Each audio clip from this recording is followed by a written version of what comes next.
And now for a taste of things to come.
Hello, my internet family and all my friends.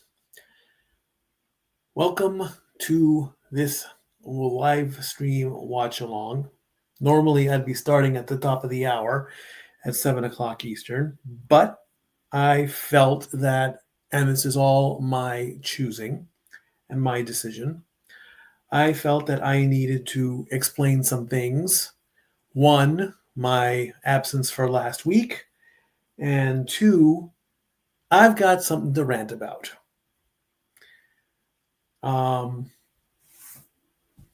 Last week, first I will start by saying thank you to Mr. Reliable for stepping in, covering week 12. Last Sunday or Monday, I don't remember which one, but one of those days, I woke up with, I guess, what you could call a sinus headache, I guess, and a little bit of neck pain, but that's normal, probably for a person of my age. And I just wasn't feeling up to it. And I felt like when it comes to my health, that if I cannot physically get out of bed and do what I need to do, be it go to work or ride share or chores of any kind or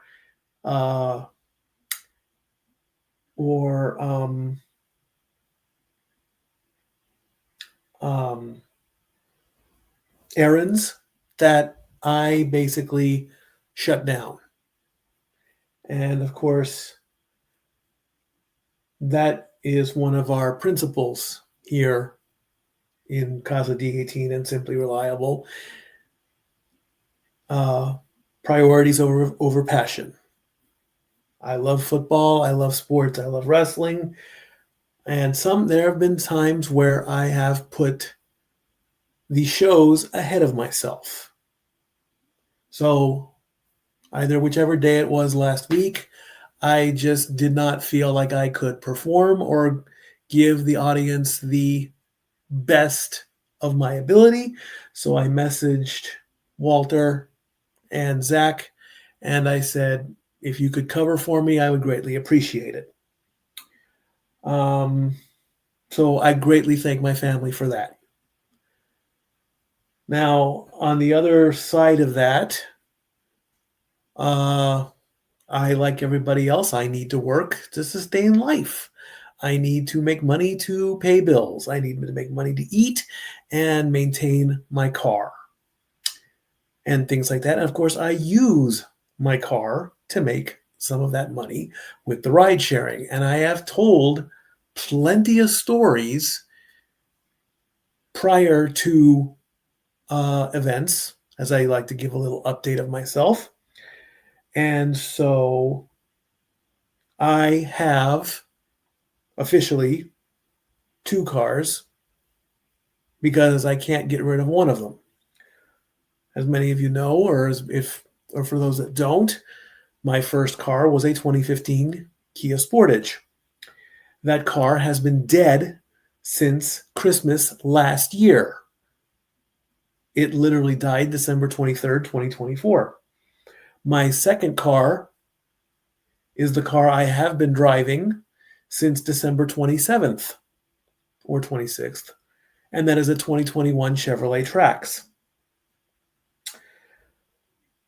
And of course, I would use that car to rideshare, to go to work.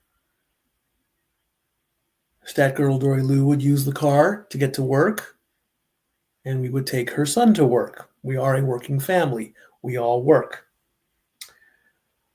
And cars break down. Cars needs maintenance. So I would rideshare to maintain the car. And recently, that car has had an issue with the check engine light. Now, a lot of cars have that problem. I took it to a local dealership or a local garage. And it is a garage that I have, I would say, good business with. I still do to this day. And I trust their judgment and I trust their decisions. I will not name them, though. They are a good business. They are good people. So out of respect, I will keep them anonymous. But I was told that they felt that they did not want to throw parts in the car because they believed that the car would be a excessive amount. And the good business that we have is that I can pay them when I can. They know my situation, and not too very many businesses do that. And for that, I am grateful.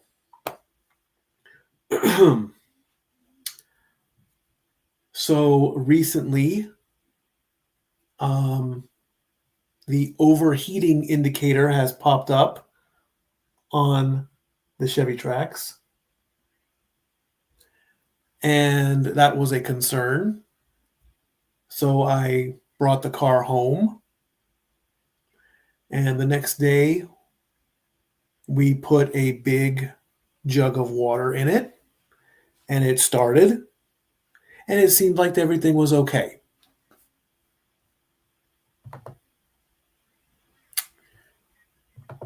Hello, Charles. I do see you there. Thank you for commenting. Thank you for watching. So we did that. The next day,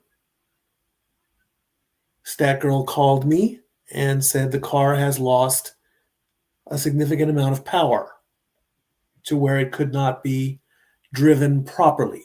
It could move, but it just could not move up to speed. Luckily, this happened in front of the garage that I have good business with. Very coincidental, and it was a good thing. I said, leave the car there. This was on a Sunday. I believe it was last Sunday. Not certain on the date, but I'm pretty certain it was last Sunday. I don't think it was 2 Sundays ago. And the garage then called me up the next day. They said, we know your car. We see your car is here. What's wrong with it? I told them. They take a look. They call me back. And they say that they do not have the equipment to potentially repair it. It is too far advanced of a repair. Their suggestion is to take it back to the dealer that I bought the car from. I made the phone call. I contacted my insurance company. I said, can you help me out? Can you tow the car to Knox County? And they said, no, they cannot, because it is too far and my insurance doesn't cover that. So that put a huge dent in my plans for me to rideshare, which of course brings in income. So I then looked into potentially renting a car through Uber. You can do this. And if you are an Uber driver, you can rent a car and use it to work. So I tried that route. We are getting close to the top of the hour, so the official football will be starting soon. As soon as I finish this story, I will go into football mode. Now, Uber also has a promotion of some kind that when you need to rent a car, they can give you a voucher that will assist you so that you don't have to come out of pocket. Now, I don't know if that's just for drivers. I don't know if that's just for regular people, but they gave me that offer. So I tried to utilize that. And because of where I live in Sevier County and where I was going in Knox County, it would not apply said coupon. And of course, this was, I don't remember what day, but I have tried this for multiple times. And the very first day that this happened, I got frustrated, of course, and I'm like, well, I'm just going to take whatever money I can so I can get to my job and leave it up to that. Just try again another time. Well, that wasn't going to work out too well. We had a family meeting and we agreed that maybe renting a car would be the better option. So after 3 or 4 potential reservations, we made the decision, and this was on Friday last. This was, I believe, on the 27th or 28th. We agreed we should rent the car because Uber drivers are very scarce in Sevier County. There are a majority of them in Knox County because Knoxville has, the University of Tennessee and all that. So I had a bit of an issue. I'm sitting there, I'm trying to utilize this voucher again, and it's just not going through. And of course, you can contact their support people. And of course, the texts are automated. And of course, the people are from call centers. And I've ranted about this many times before. I've ranted that, their names for me are hard to pronounce. I don't know where they're from, but that doesn't matter. I don't want to get into that. So then I start to make my way out to Knox County or Blount County, whichever one it is. Knoxville, Blount, Knox, whatever, doesn't matter. Literally, as we pulled out, as the Uber, when we started to drive away, I get a phone call from the rental car place, Avis, and I will say their name out loud. They tell me that the only cars they have are electric.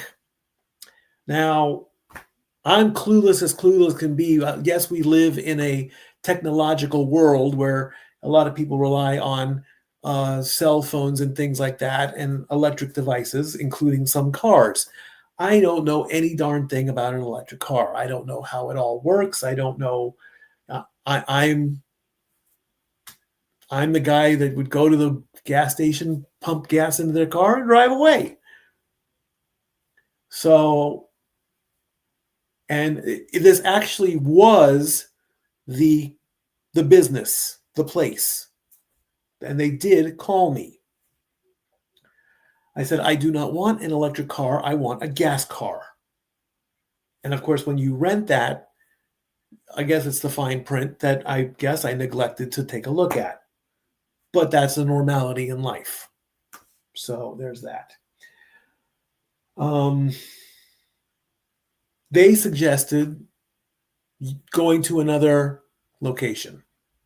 And also let me talk about why the room is so dark. I have lights burned out in my lamp, in my ceiling lamp, so I apologize for that. This is as best as it's going to get. So I'm sorry if you cannot see me. That'll be repaired later. I do not have adequate lighting. I'm sorry. But it's whatever. Oh, breaking news. Okay, I saw that. I can touch down on that in a second. There were two locations in Alcoa, Knoxville. Alcoa is the city where the airport is. Knoxville is where the college is. I consider them one and the same, even though they are two separate places. The Knoxville location is on a street called Center Lane Street. The Alcoa location, which I believe is at the airport, is on Alcoa Highway. The Center Line or Center Lane, I don't remember which one it is. They suggested I contact the Alcoa location to see if they have a gas-powered vehicle.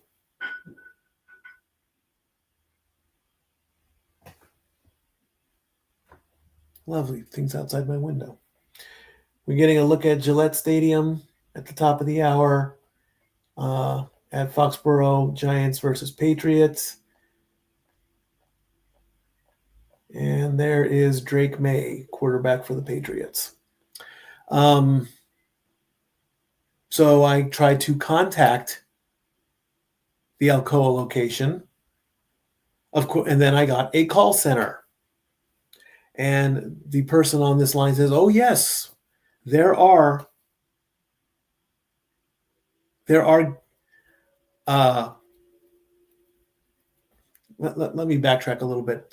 I contacted one, got a call center. I contacted another. I dialed another phone number. I still got the same call center. And these call center people claimed that both locations had gas power vehicles. So because I couldn't contact them directly, I told the person on the other end, tell the building that I am 30 minutes away, hold a gas-powered car, and I'll be there. I get to the original location. I go in. They scan my driver's license. They take my debit card. They present a set of keys. And then they said, we only have electric cars. And yes, I got a little bit angry. And of course, that is warranted. I said, I was told by somebody who called me that you do have gas-powered cars. They're like, oh, that was our call center. All they see is this, and it's a third-party thing. And I'm like, there's no communication. So, I felt like I was stranded, and I felt like I couldn't get back home. I made a phone call home, and we then continued on and agreed that I should rent the electric car. I'm like, I know nothing about electric cars. I don't know how to charge them. I don't know how they drive. And so I brought the car home.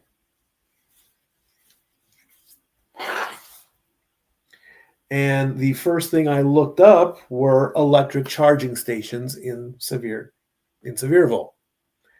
And there are lots of them. There are over 150 electric charging stations in Sevierville and Pigeon Forge and Gatlinburg. 9 of them you can use for free.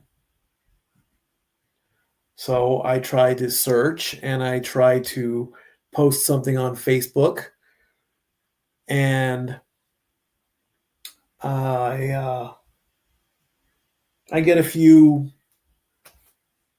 I don't know if you want to call them sarcastic comments or not, but they are. But a few people did try to help me out.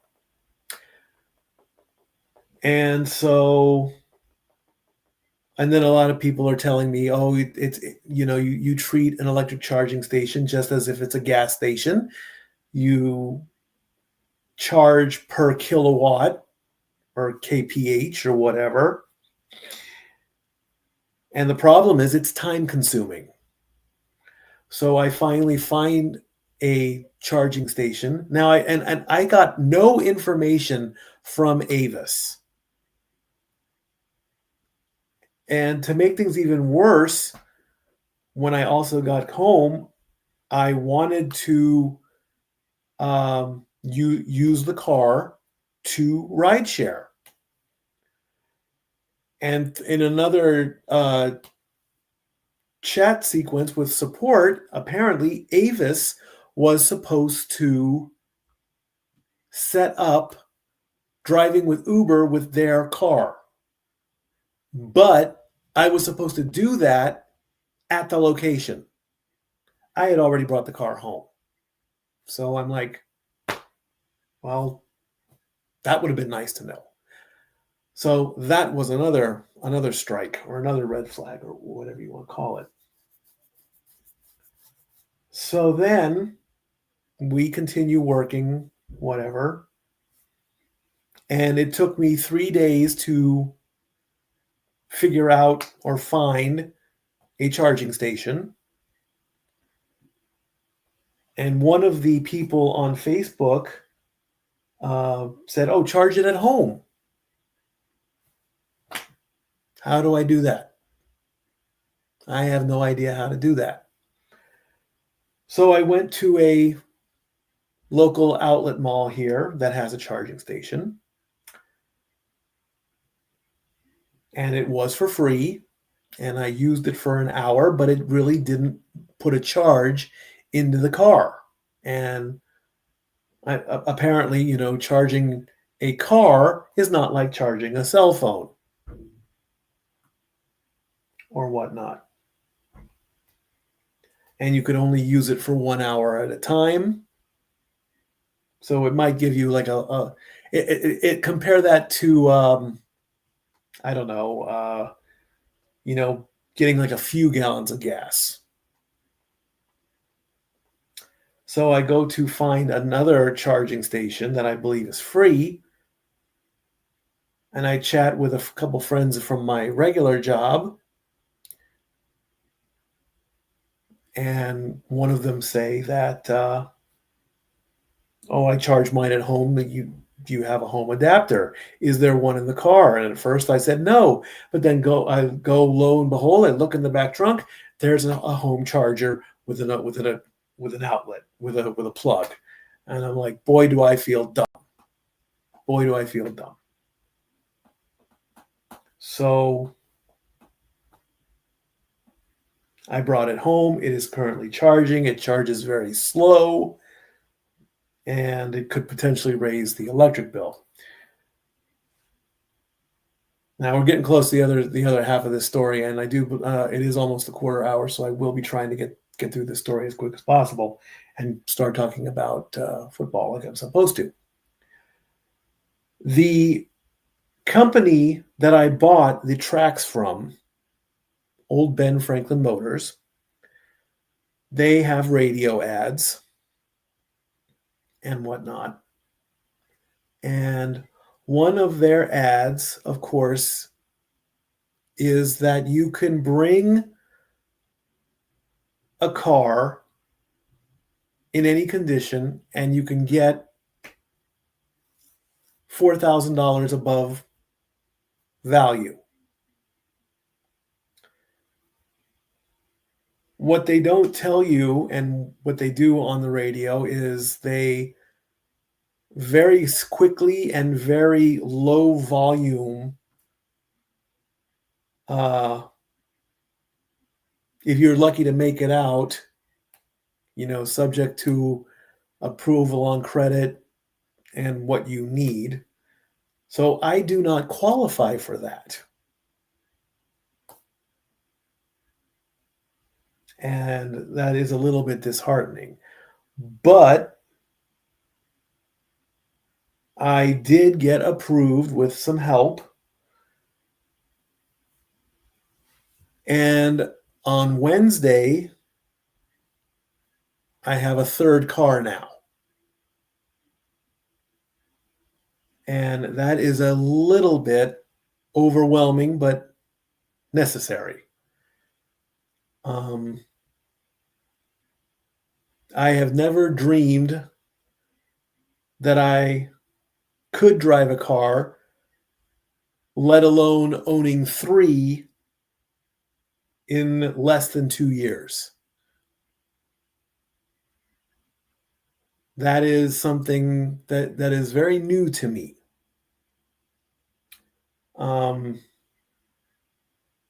And I've said many times before that, it's not that I'm anti-driving. I understand that people need to drive to get from one place to another. But it is my belief that a car is supposed to last. And right now, to have 2 cars not even make it a year is almost a bit frustrating and a bit sad. So, and yet there's still a third part to this story. Now, of course, when you have a car, you need to have car insurance. That is state law in all 50 states. And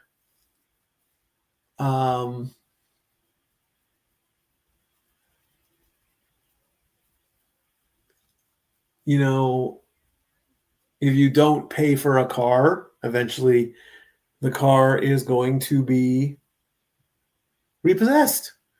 That's the way it should be in life. If you don't pay for a car, they take it. That's the way I was always taught. The Kia is still in the same place where it has been for the better part of a year.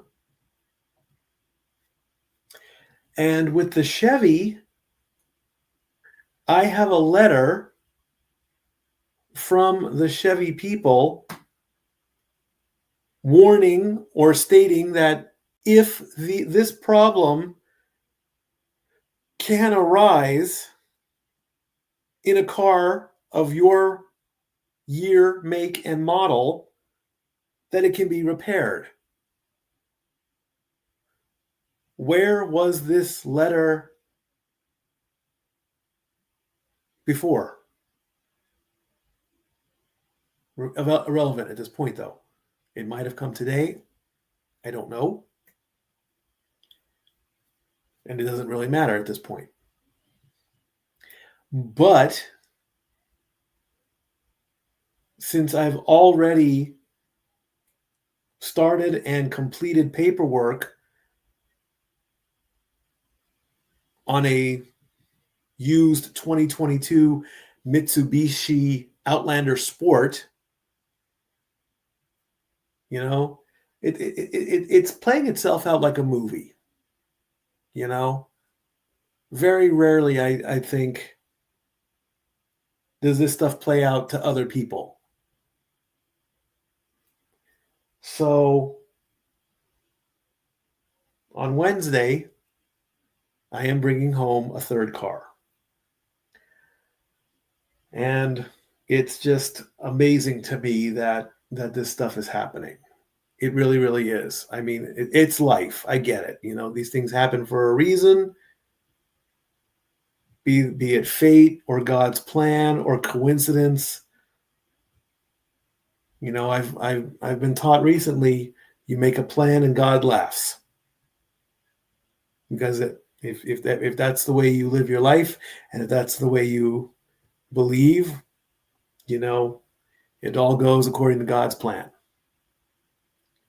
ESPN is going on a commercial break soon, and so that might be a good place to end this story. So that's what's happening with me now, a month before Christmas. We did have plans to go to Indianapolis to go see our wrestling brother Sam Knight in his last match. Well, unfortunately, those plans got thwarted because of the car, and two, because of money that I don't have. So that is what's happening, and we're just going to take everything one day at a time and go from there. I'm grateful for my family. We just had Thanksgiving. So I'm absolutely thankful for Stat Girl Dory Lou. She is my rock. She is my teacher. She is everything to me. And she helped greatly with making the family decisions. And she goes number one on my list whenever they say, "What are you thankful for?" So without a doubt, it's her all the time, every time. Because without her, I'd be really lost right now. And I'd probably just want to just give up, or I don't even want to think any worse than that. So we're just going to do things one thing at a time. We're going to reset. We're going to refocus. We're going to get through Christmas, and when we're going to start 2026 and go from there. And believe me, if I have to make the tough choice where financially I have to start all over again, so be it. If we get through it, we get through it. One day at a time, that's all it takes. All right, so it is now 7:15 or so. So we're going to take a quick break, run the holiday. We're going to run. I don't think this is the updated trailer, but I just don't want to have dead air. And then we'll officially go into football mode. Be right back. And now for a taste of things to come.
All the wrestling, all the wrestling, all the wrestling. But right now, all the football. All the football, all the football, all the football. We are in week 13 of the NFL, and we're getting closer and closer to the playoffs.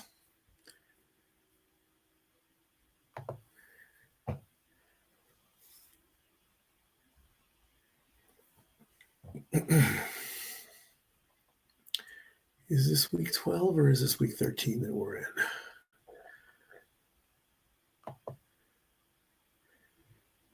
All right, so we are finishing up week 13.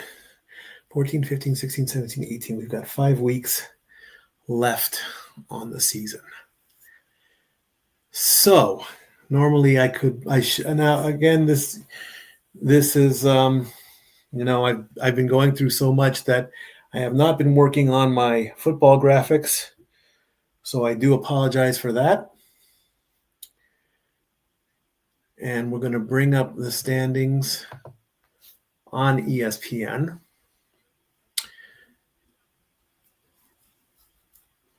So with the AFC East, the Patriots are in the lead, 10-2. Bills at 8-4, Dolphins at 5-7, and Jets at 3-9. The AFC North, the Ravens and the Steelers are 6-6. The Bengals are 4-8. The Browns are 3-9. The AFC South are the Jaguars and Colts at 8-4. The Texans are at 7-5. The Titans have been officially eliminated. They have no chance whatsoever to get into the playoffs. They are at 1-11, so they are out. The AFC West is the Broncos at 10-2, the Chargers at 8-4, and the Chiefs are at 6-6. The Raiders are out as well. They are at 2-10. They cannot get to the playoffs either. So there are 14 teams left in the AFC South. In the NFC East, the Eagles are 8-4. The Cowboys are 6-5-1. The Commanders are 3-9. The Giants are out at 2-10. So tonight's matchup is almost a gimme game for the Patriots. The NFC North, the Bears lead at 9-3. The Packers are 8-3-1. The Lions are 7-5, and the Vikings are 4-8. The NFC South, the Buccaneers are 7-5. The Panthers are 7-6. The Falcons are 4-8, and the Saints are eliminated at 2-10. And last, the NFC West, the Rams and the Seahawks are 9-3. The 49ers are 9-4. The Cardinals are out at 3-9. So in the NFC, there are 13 teams left. Now, if you remember, the playoff picture are the 4 division leaders. They get ranked 1 through 4.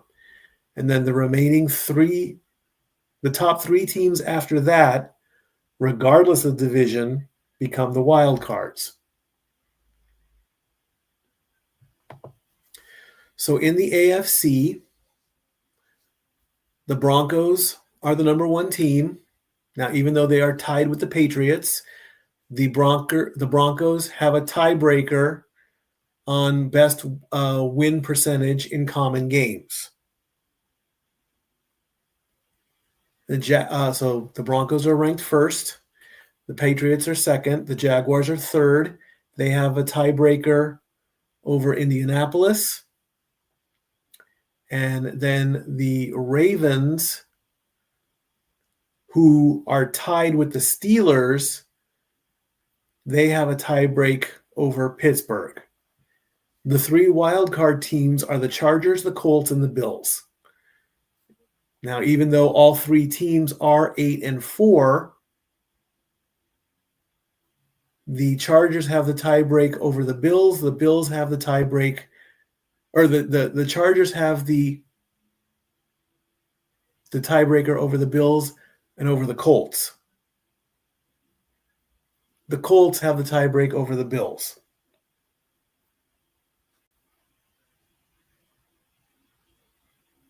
So there is that. So if the playoffs started today, the Broncos would get the bye. The Patriots would play the Bills. The Jaguars would play the Colts. And the Ravens would play the Chargers. In the NFC, the Bears have a tiebreaker over the Rams. They're both 9-3. The Eagles are 8-4. The Bucs are 7-5. Then the 3 wildcard teams are the Seahawks, the Packers, and the 49ers.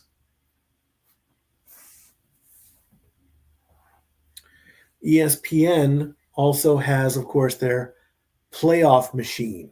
This is where you can go in and you can figure out what teams need to do to get into the playoffs.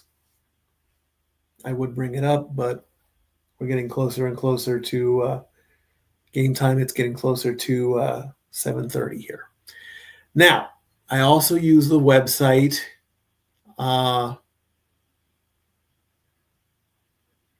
NFL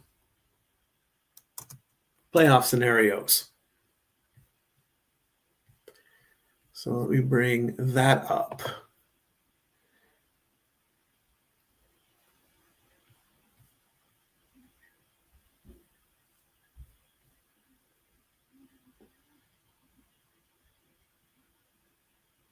So the teams that have already been eliminated and cannot get in, of course, are the Giants,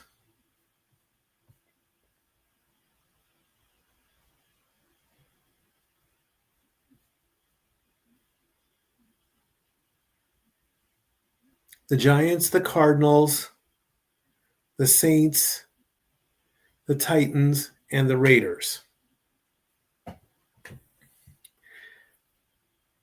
I kind of developed a bit of a strike three system, you're out. With NFL playoffs, with NFL playoff scenarios.com, they start eliminating when a team cannot become the number one seed, when a team cannot be division champion, and when a team and the third is when they get knocked out of playoff contention.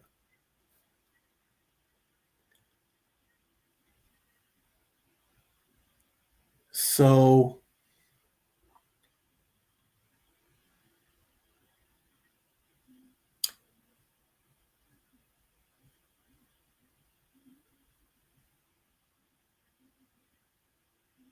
the Browns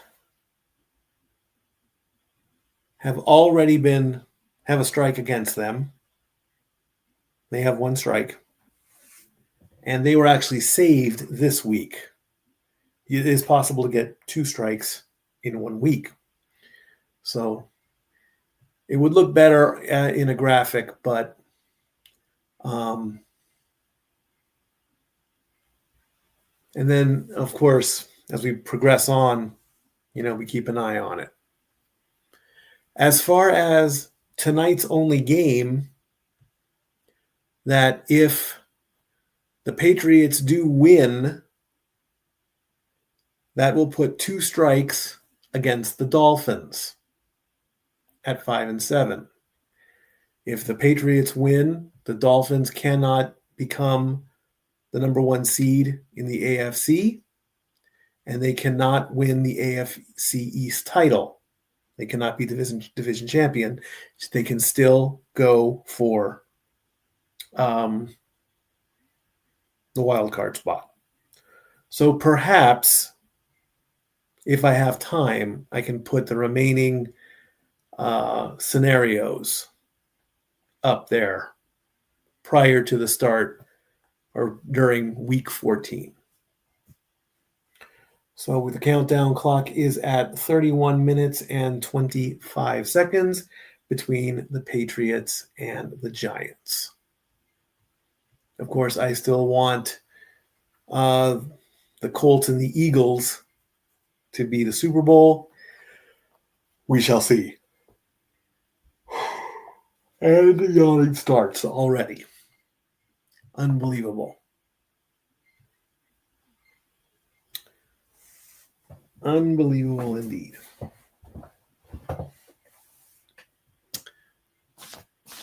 So we'll see where this game goes. I just saw some breaking news there that I would like to report on. And yep, it is confirmed. And it's a bit of a bit sad. And it does. Yep, it is confirmed. At 12:39 this afternoon,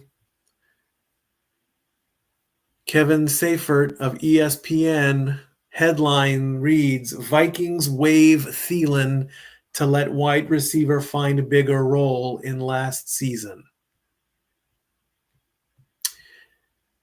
The Minnesota Vikings waived receiver Adam Thielen on Monday, one day after he was a healthy scratch in the team's 26-0 loss to the Seattle Seahawks.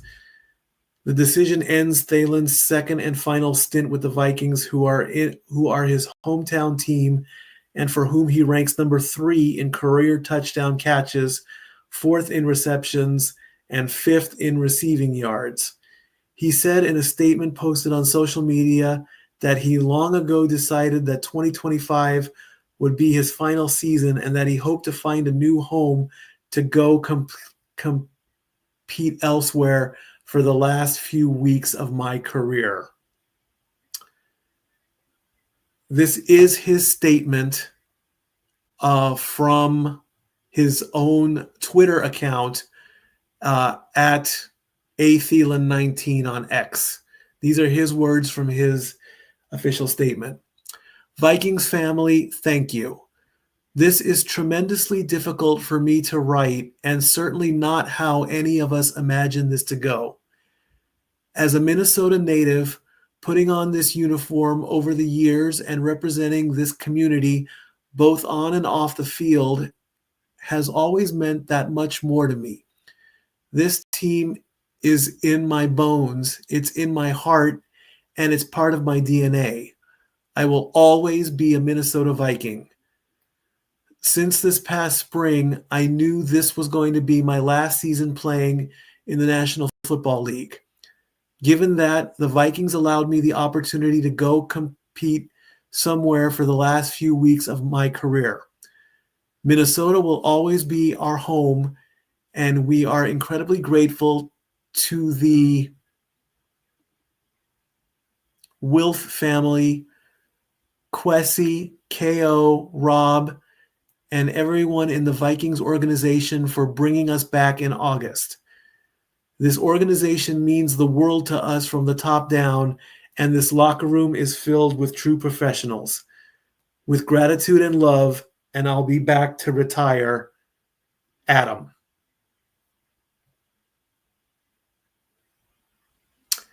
And this statement comes from Vikings general manager Kwesi Adolfo-Mensah.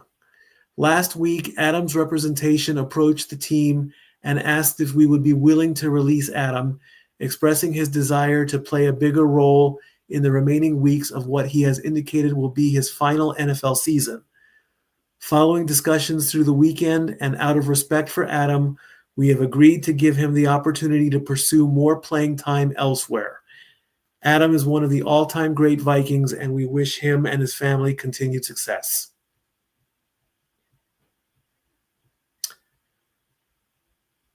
Well, it is a little bit sad, but I mean, with 5 weeks left, I have no idea where he can go and who he can play for. I'm a bit clueless when it comes to how the true business of football works. I thought, with the season winding down, that's it. You just don't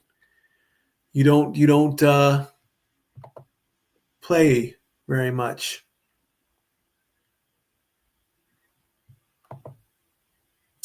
What do you think about the Cowboys beating the Chiefs? That was the Thanksgiving game. I briefly touched on this 2 weeks ago.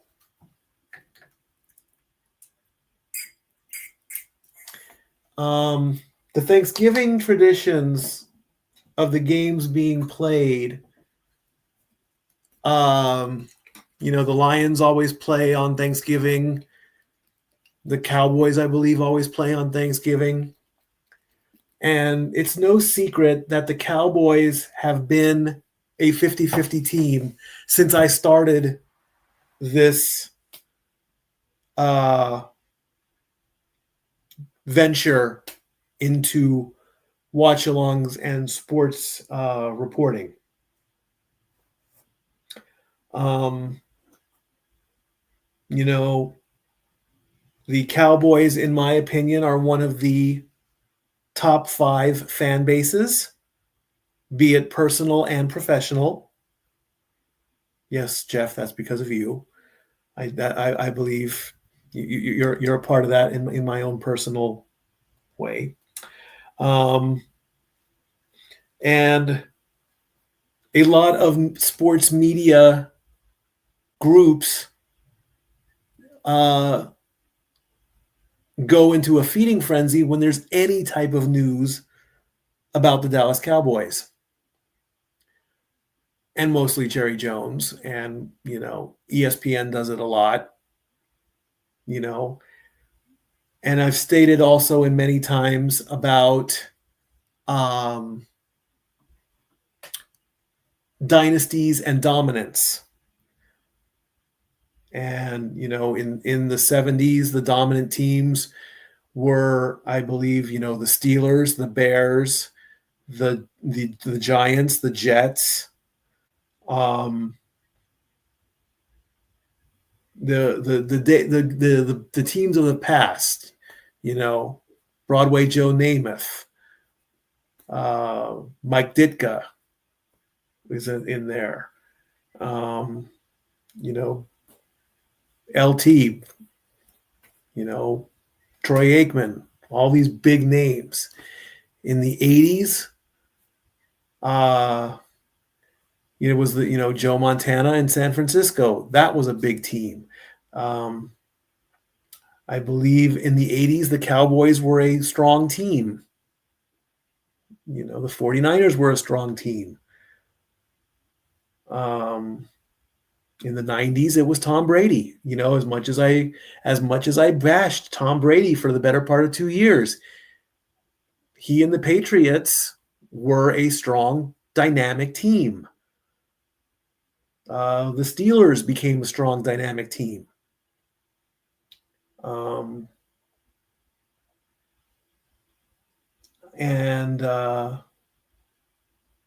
in the 2000s,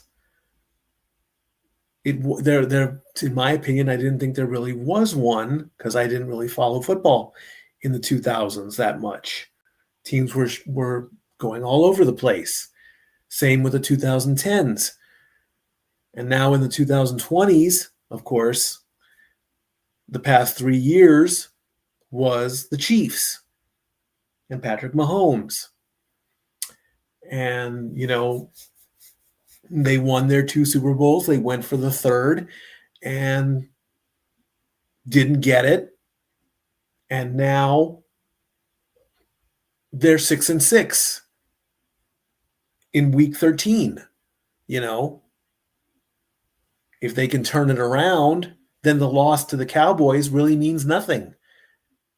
A lot of sports analysts can say that the Chiefs are a second half of the season team, and they have that chance to prove it.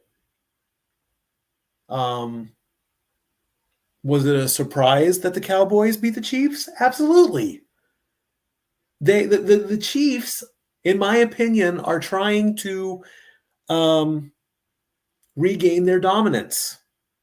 But when you're 6-6, you don't have that dominance anymore. Can the Cowboys win out the rest of the schedule? Maybe. I'll have to look at the schedule really quickly. And I can maybe answer that maybe more in depth when I do playoff stuff. I believe in the game in week 11 when I called the Cowboys, they and I think I've called the Cowboys twice this season on Monday Night Football. I think it was the Cowboys and the Commanders in week 5, and the Commanders beat the Cowboys. Well, no, the Commanders beat the Chiefs, I think. But I think it was the Cowboys and the Jaguars, that game that I called. Or was it the Jaguars and the Chiefs? I really don't remember, but I know I picked the Cowboys to win and they didn't. So that's why they're. It's like they'll win when they want to, and if they don't, they lose. Bottom line.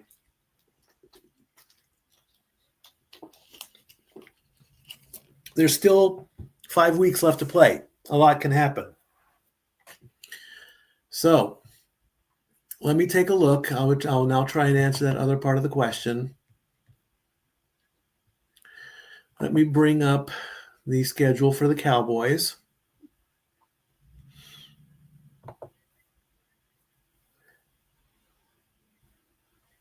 All right.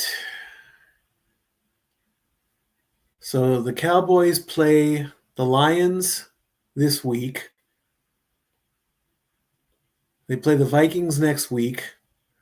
They play the Chargers the week after that. They play the Commanders on Christmas, and then they have the flex game against the Giants.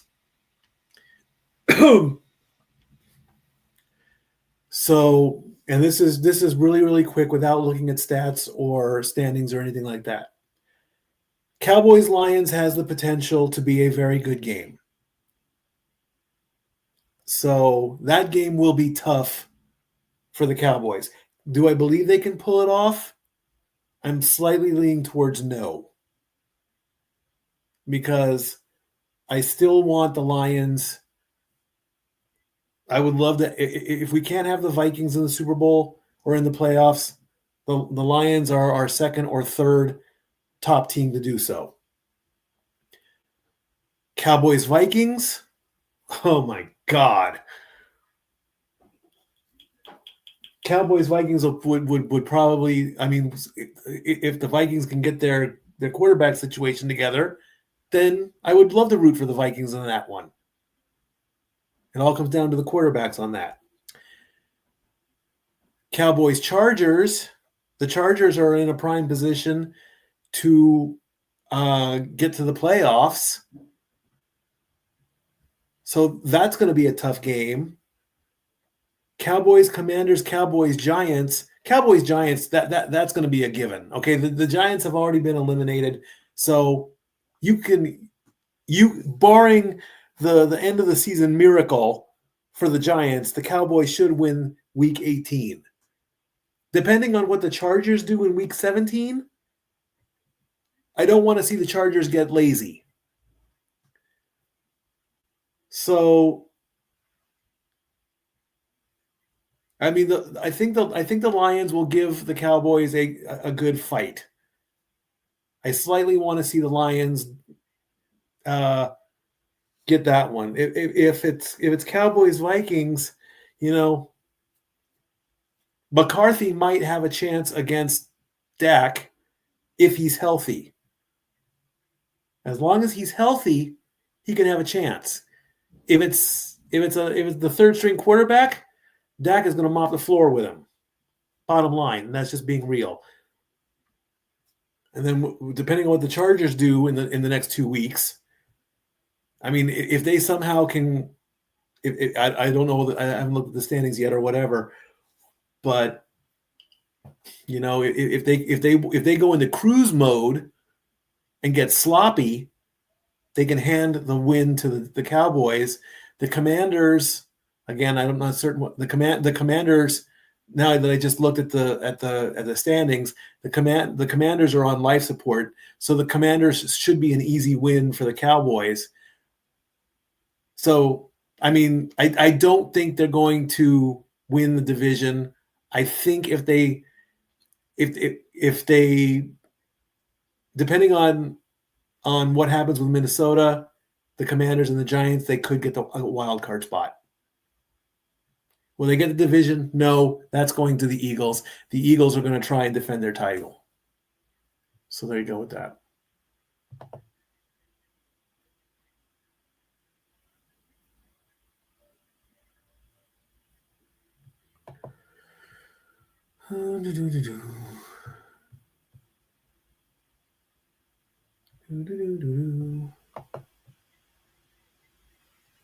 Yep, DraftKings thought so.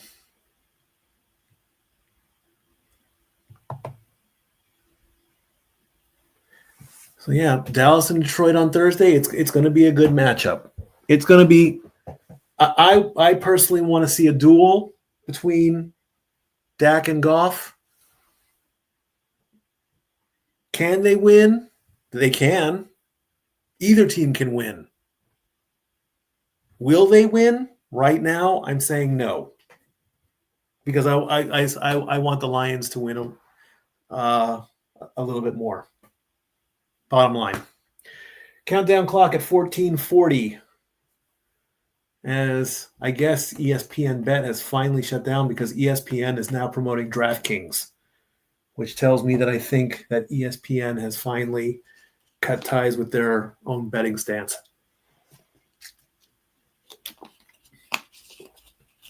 Any team can beat anybody. The matter is, will they do it? That's the bigger question.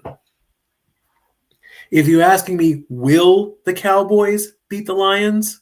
Right now, I believe no. Can they win? Anybody can win. Anybody can win. It's not a matter of can they, it's will they. Like if the Titans were playing, they can win if they have the heart to do it. But right now, they can't. So there's that. All right. I'll quickly rattle off what happened this week. Again, the Thanksgiving games, the Packers beat the Lions 31-24. Cowboys beat the Chiefs 31-28. Bengals beat the Ravens 32-14. There was a Black Friday game. The Bears upset the Eagles. Well, the Bears didn't upset, but they were the better team. Bears defeated the Eagles 24-15. 49ers beat the Browns 26-8. Jaguars beat the Titans 25-3. That game did eliminate the Titans, so they are done. Texans beat the Colts 20-16. Dolphins beat the Saints 21-17. That game eliminated the Saints. The Jets stayed alive 27-24. Had the Jets lost that game, they could have been eliminated. The Buccaneers beat the Cardinals. That eliminated the Cardinals 20-17. Panthers beat the Rams 31-28. Seahawks shut out the Vikings 26-0. Bills beat the Steelers 26-7. Chargers beat the Raiders 31-14. And the Broncos win in overtime against the Commanders 27-26.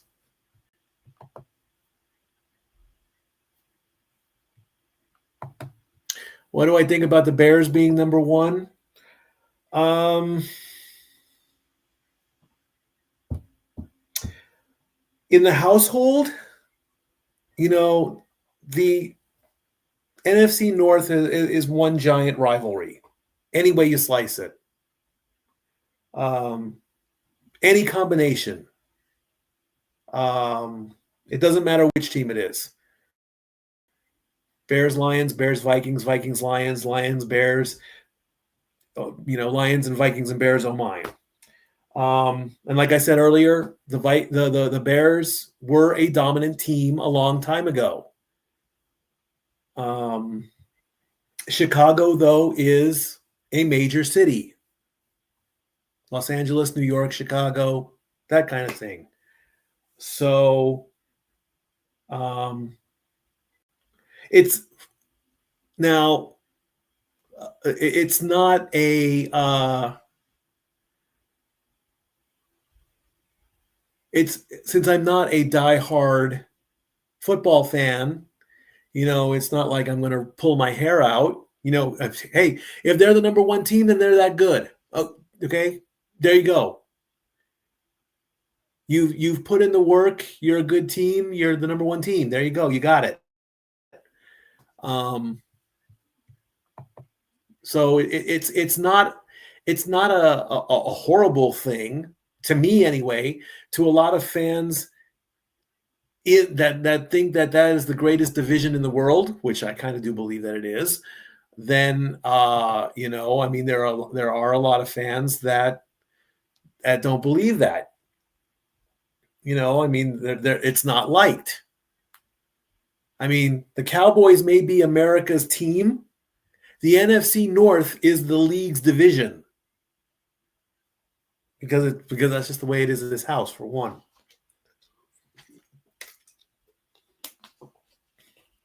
Officially, 10 minutes to go on the Monday Night Countdown. It is 29 degrees and clear in Foxborough, Massachusetts. Winds out of the winds of 5 mile per hour winds. I wonder if John Cena is there.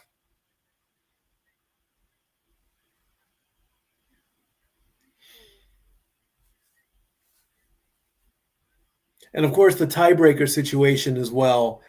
The tiebreaker situation, that's the only reason that the Bears have the number one spot. It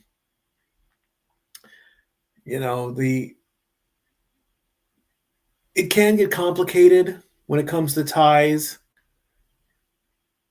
I wouldn't mind it if the league somehow, if two teams are tied or if multiple teams are tied, then you keep going until the ties get broken. That'd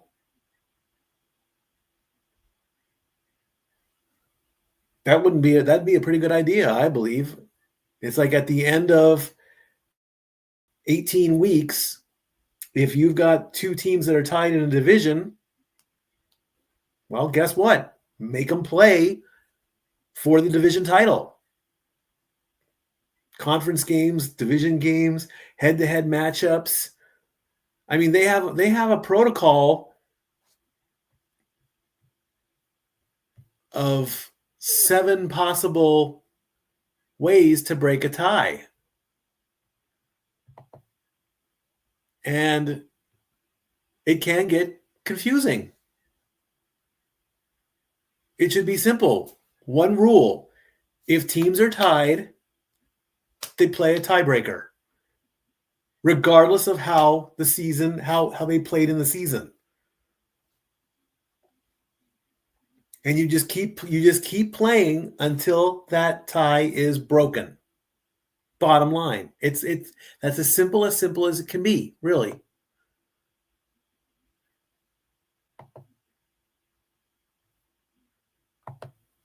Does Aaron Rodgers need to retire? Yes. Yes, he does need to retire. Bottom line. I don't want to put Aaron Rodgers in the I don't want to bash Aaron Rodgers. Technically, I've never really wanted to bash Brady either. It just happened all those years. I don't want to put Aaron Rodgers in that same scenario.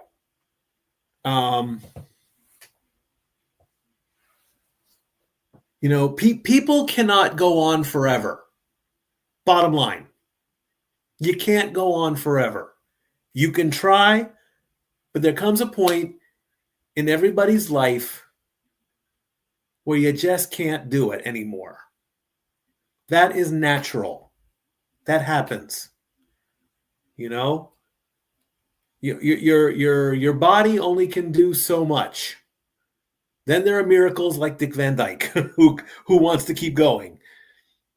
Look at John Cena. He's done. He can't do it anymore. The fans are still going to want one more match. The fans are upset that he's going, but they'll accept it. Look at me. Look at Statboy, okay? I'm not going to be Statboy forever. There's going to be a day where I just don't want to do I don't think I can do it anymore. I don't want that day to come immediately. Hello. Whoop. I'll get to that in just I'll get to that question in just a second, because I have to acknowledge after the slam, me, the best guest. No, there are better people. You're humbling me. Stop it. Cena. Yeah, I appreciate that. Handsome? Me? Come on. I'm wearing a hoodie and pajamas. Come on, dude. Really? But no, going back to that. There's going to come a day where I can't do it anymore, or I don't want to do it anymore. I don't want that day to come up anytime soon, though. And if I decide on that day that I want to walk away. I'm going to tell my family I love them. I'm going to tell my family thank you. And you just won't see me. But then I'm going to get the itch and come back again. You know? I'll go until I can't go anymore. Or until other circumstances say otherwise. But does he need to retire? Yes. He's had a great career. We know that.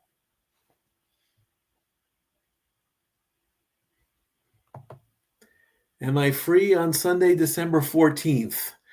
I don't know yet. That work schedule hasn't come out.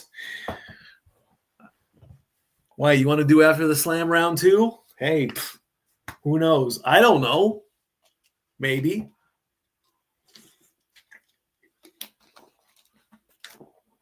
What more can I answer? Or what more do you want to ask? I don't know. But yeah, man, does he need to retire? Absolutely. You know, and I'll just reiterate that again. You know, you can't.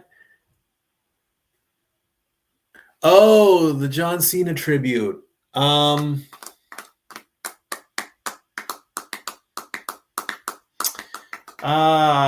It depends on work. It depends on work, really. I don't know. Maybe I can tape something. I don't know. I'm learning the hard way that when you make plans, they change because of something else. Oh, that was horrible. I can't believe I threw that away. All right, countdown clock is at 3:25. I'll let you know, but right now I really don't know. More than likely, I'm probably going to be working that day, though. You know, I need to focus on work. As much as I'd like to be there, I have to focus on work. Because I'm getting another car. Cars.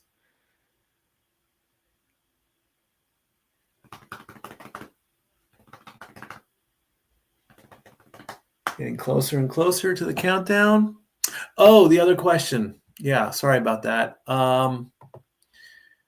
How are the Lakers doing? What do you think how the Lakers are doing? Let me take a quick look here.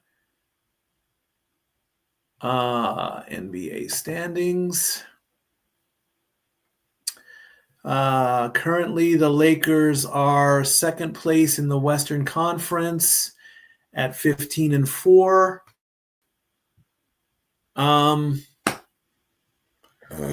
They've won 7 in a row. Wow, the Oklahoma City Thunder have only lost once. Wow. Well, it looks like they're doing fine right now. Really, you can't really say anything bad about being second best. I mean, a lot of people say being second best is first loser, but second place is first runner up or whatever. So there's that.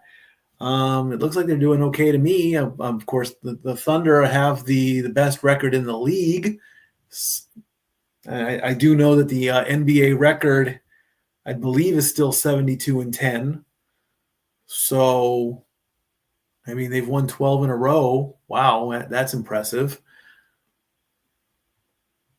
Let me take a look at the Thunder really quick. And their next game is tomorrow against the Warriors. So there's that. So, hey, it looks like they're doing okay. So just really let that be.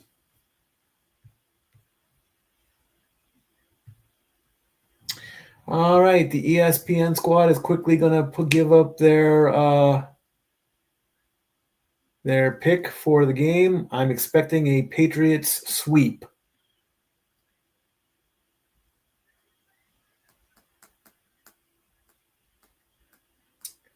Let's take a quick look here. Marcus says Patriots 24-17.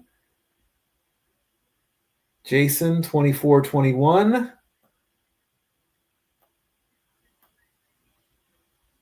Ryan, 27-20.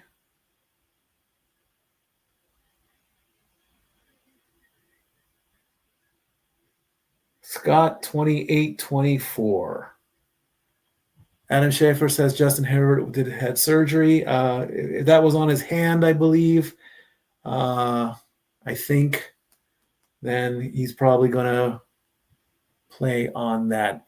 It is the bottom of the hour or the top of the hour. So we're going to take another quick break as ESPN officially kicks off Monday Night Football. Be right back. Now for a taste of things to come.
Here I come to save the day. And here we go again. All right. Getting the official intro to Monday Night Football from Foxborough, Massachusetts. Gillette Stadium. Let's take a look as Joe Buck and Troy Aikman are officially welcoming us for the 13th week. And again, I would like to shout out and say thank you to Walter for taking over the reins last week. All right, let's take a look and see what we got here. 55% to 45% in favor of the Patriots. According to ESPN Analytics, the Patriots are favored by a touchdown. According to DraftKings, like I said, I'm guessing that ESPN bet is that done? Let me see what happened. Can I?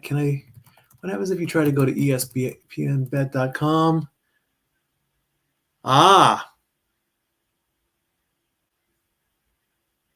The Score Bet, formerly ESPN Bet. ESPN Bet is now the Score Bet. So that makes it official. ESPN Bet is done. How about that? I think I reported that a couple of weeks ago. So we have Jackson Dart versus Drake May. Dart is 128 of 204, 10 touchdowns, 3 interceptions, 1,417 passing yards. And Drake May is 252 of 355, 21 touchdowns, and 6 interceptions. Again, the Dolphin fans are hoping that the Giants pull off an upset so they can stay in the running for a playoff spot.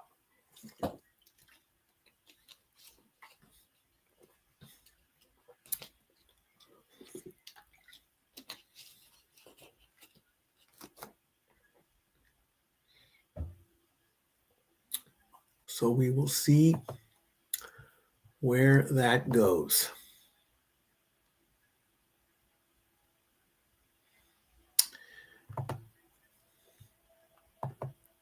Yes, that is true. The Giants have been officially eliminated. Yes,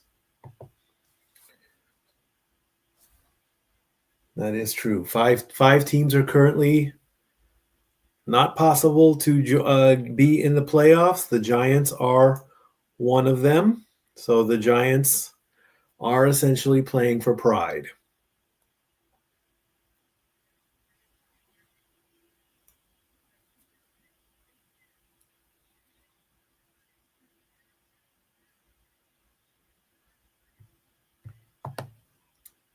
Watching Snoop on Monday Night Football and The Voice at the same time. There you go.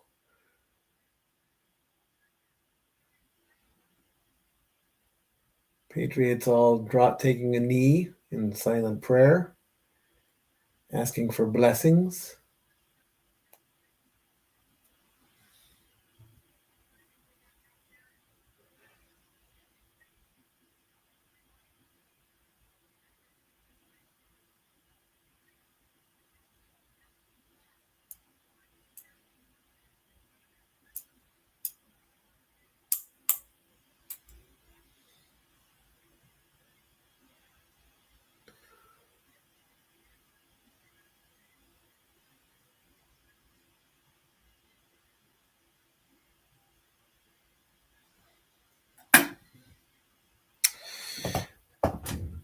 And I'll quickly, before kickoff, I am aware of all the stuff that happened at Survivor Series. I was a little, I would have liked to see John have retained against Dom, but I'm glad that Liv Morgan is back. And he's got one more match, and then that's it. You know, one more match.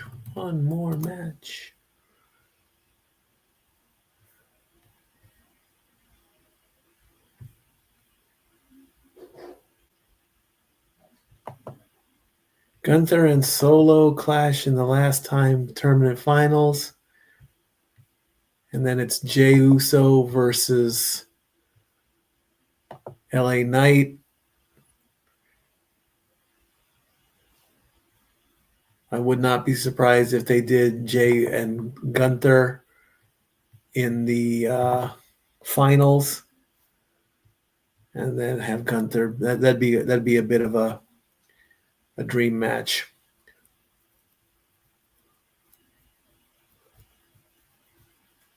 It ain't gonna be Joe Hendry, that's for certain. Say his name. So there's that.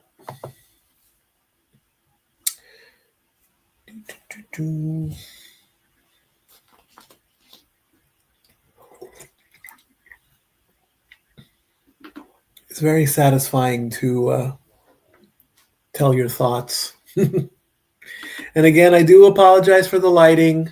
You know, I have 2 lights burned out in the. I mean, I could maybe turn on the light to my phone, but that's just not enough. Hey, maybe I'll get a ring light for Christmas. I don't know.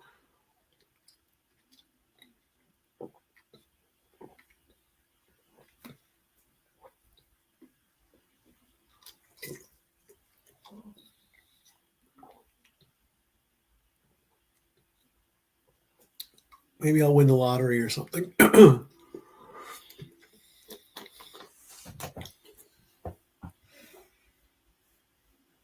Oh, it bounced in. Sweet, cool. Amazon. Okay. This Amazon commercial has triggered a rant. Hopefully I can get it out before the kickoff starts. A big thing around the holidays in the last few years have been porch pirates. People who steal your packages. And to combat that, a lot of people have employed ring cams. And they're going to do the national anthem, so we'll put the flag up. And the Duxbury Fire Department Honor Guard is presenting the colors as Elsa Keefe sings the national anthem.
All right.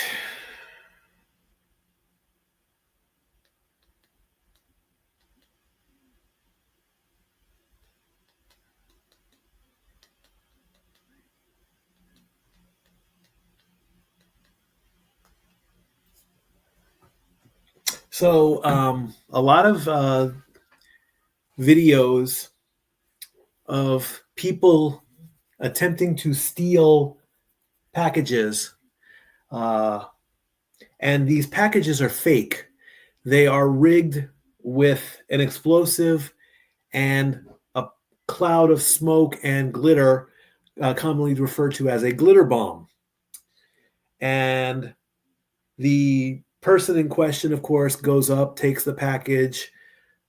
Some of them taunt the camera. Some of them flip off the camera. They start to run away. And literally within 5 seconds, the package explodes in a cloud of color and glitter and maybe paint and things. And the thought of this came into my head.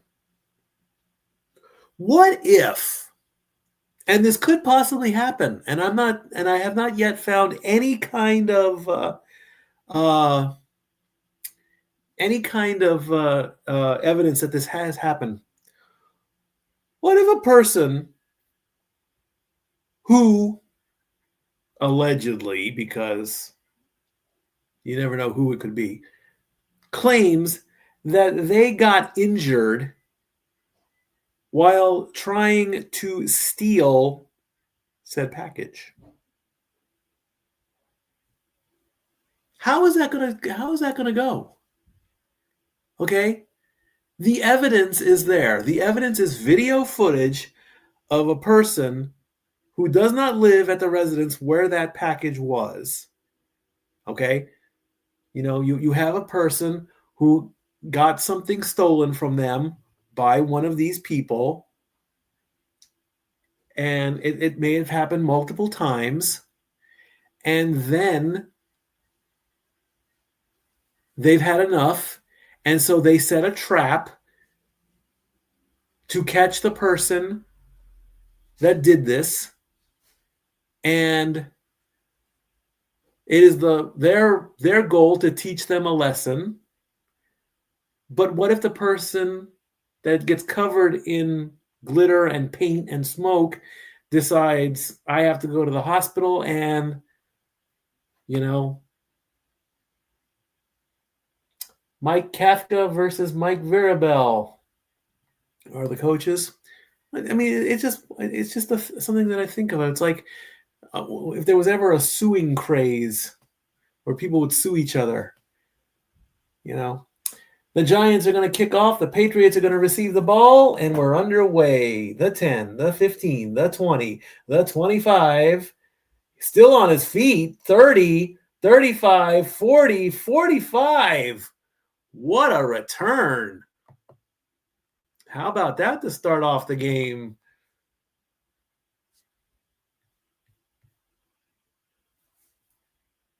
Young Ho Koo, 39-yard return. Well done.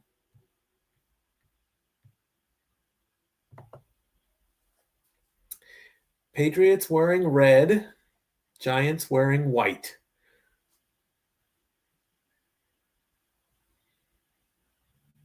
And Stevenson gets the ball and runs up the middle and gets 4 yards.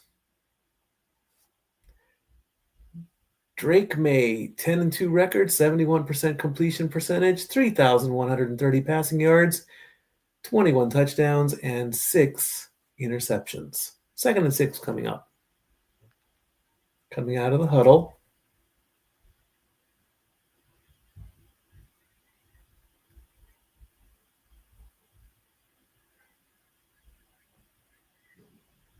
Drake May gets the snap, passes, completion, just short of the first down marker, as Hollins gets 5 yards. We take a look at the Patriots offensive line. Lowe, Brown, Bradbury, Onwenu, and Moses. Vidarian Lowe from Illinois making his first start. Travion Henderson from The Ohio State in his rookie year. 3rd and 1. Can they convert on their first drive? Hands it off. First down, Patriots. And a nice push, too. Stevenson gets 8. And that's going to be a first down for the Patriots.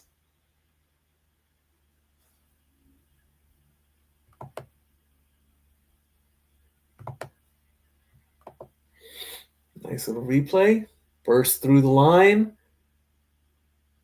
Got spun around. And got pushed a few extra yards in.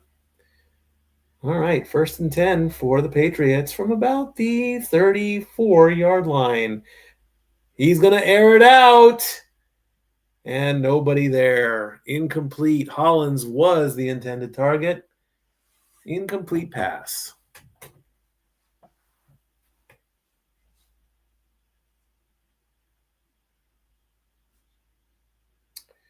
Take a look at the Giants' defense.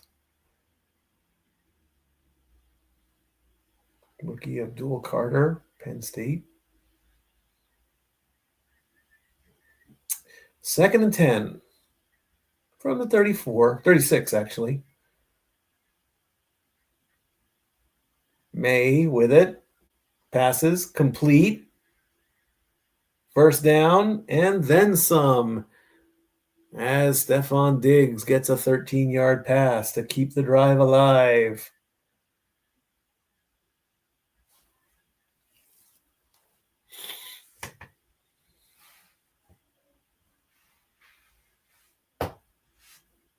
Nice little stiff arm there. Gets him right in the helmet and gets pushed out of bounds. Well, 1st and 10 from about the 23. Stephon Diggs in 11 seasons. May has it, is running back, escapes, still with the ball, and throws it out of bounds.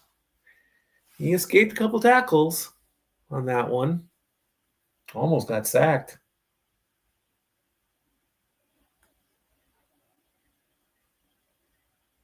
That's going to make it 2nd and 10, 12:06 to go in the first.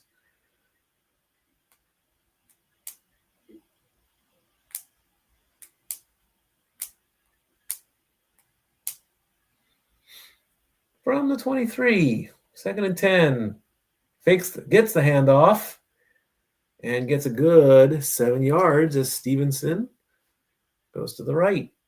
It's going to make it 3rd and 3.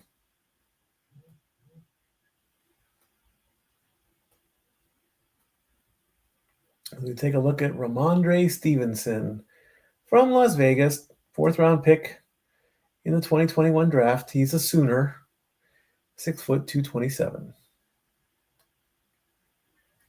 All right, 3rd and 3. Can they convert on 3rd down?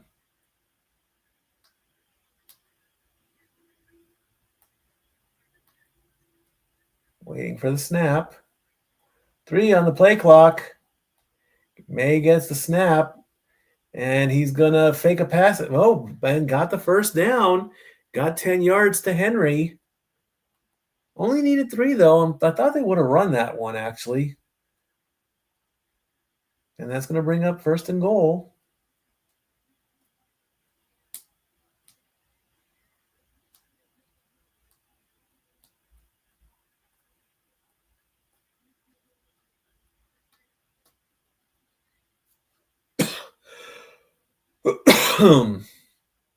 Excuse me. 1st and goal. Here we go. May gets the handoff and almost a yard or 2. Nope. No gain. Right to the line of scrimmage. 10th play coming up. They've already done 9. This will be number 10.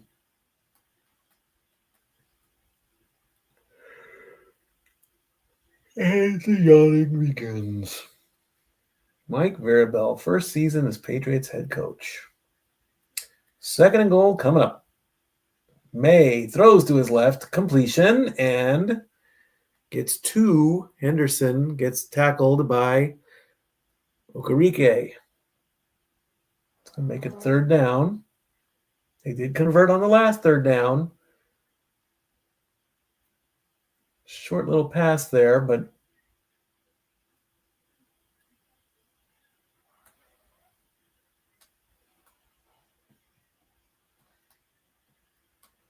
third and goal coming up. 9:30 to go in the quarter.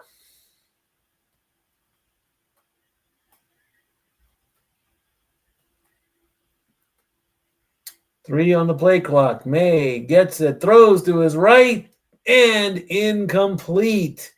And no flags. Diggs, the intended target on that one.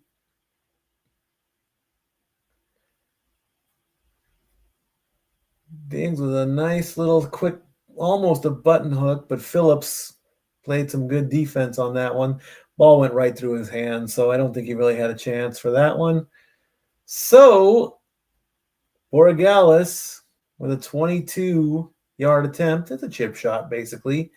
He's 5 for 5 from this distance. So, pending a total meltdown, the Patriots are on the board with a field goal. 3-0.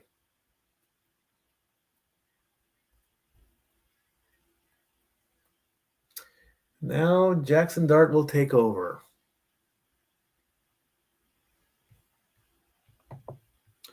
I'm going to quickly take a look. Let me bring up the standings again. Again, if the Patriots do win this game, that will put a bit of a damper on Miami.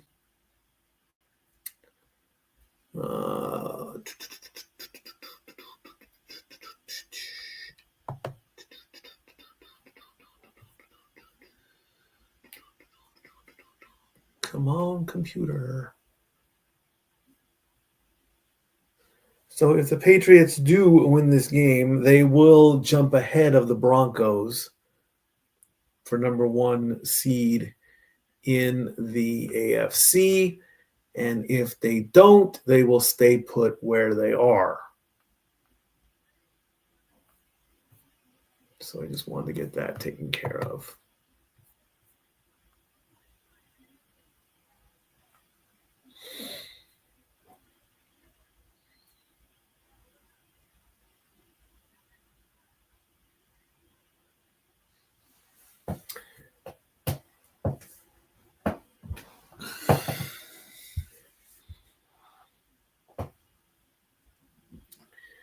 When you're standing here on your own.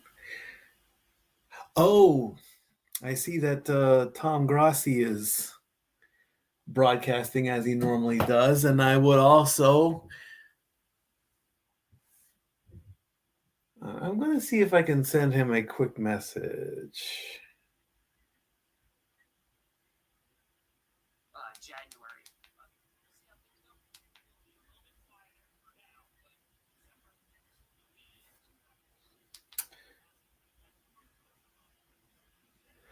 No, I don't want to. I wasn't there, but again, the Grossi posse raided us during halftime.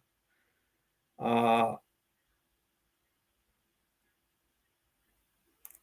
was made aware of that. I did see that happened. So, we here have been raided twice by the Grossi posse, and I wish I could just stay here to. What I would really like to do is thank him personally. 15, 20, 25, backing up and still on his feet and gets taken down below the 25-yard line. He's a very busy person during football season, and I don't want to press my luck with that. I'm grateful that the numbers did pop up, and the Grossi posse did pop up. So I just wish I could sit in this chair long enough to do it, to feel it, to experience it. So there's that. First play from Dart is going to be a run, and it looks like it's going to be going nowhere. They will give him a yard as Tracy gets a yard. In 7 starts, he's 2-5, 202 passing yards, 10 touchdowns, 3 interceptions, and 7 rushing touchdowns. He just got out of concussion protocol. All right, 2nd and 9. The Giants have had 6 opening drive touchdowns, which tied the most since 1978. Jackson Dart is going to throw, and that's a completion, and that's a first down, and they're going to shove him back. They're going to give him forward progress on that for certain. And we've got some pushing and shoving. That tackle looked more like a throw than a tackle.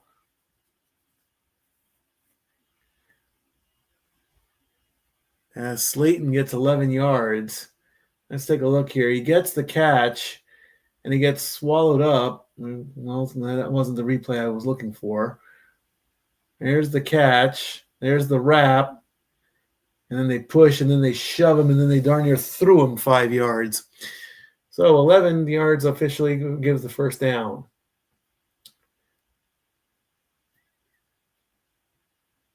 Dart is going to fake the handoff. He's looking. He's got plenty of time. He's going to scramble, and that is going to be considered a sack. He tried to scramble and get out of it, and more shoving. Oh, my gosh. 5-yard loss on the sack as Barmore gets credit with the tackle. Fakes the handoff, has a block, has got the ball for a lot. A nice little window did open up, and he started to go right, and then he just got caught. So loss of 5. He can recover, I think. Dart with it, trying to get those yards back. He throws, completion. So he gets 6 back as he finds Robinson. That's going to make it 3rd and 9.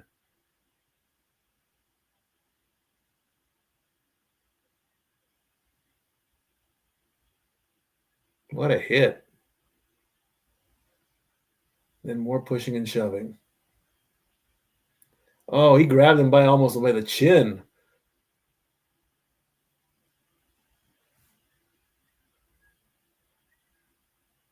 "84 hits while running and throwing." Wow.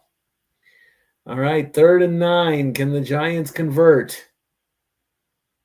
He's going to throw. That's a completion, but he was nowhere close. That was only 2 yards, so more than likely that's going to be a 3 and out for the Giants.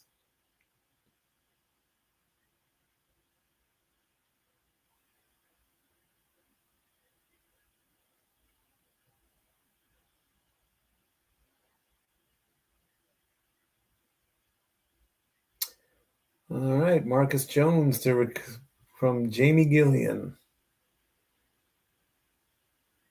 There's the punt. And it's going to go to about the 6-yard line. Brings out to the 20, 25, 30, 35, 40, 45, 50. He's alongside the left of the sideline. He is all by himself. And the Patriots with a punt return touchdown. As Marcus Jones, a 94-yard punt return for a touchdown. How about that?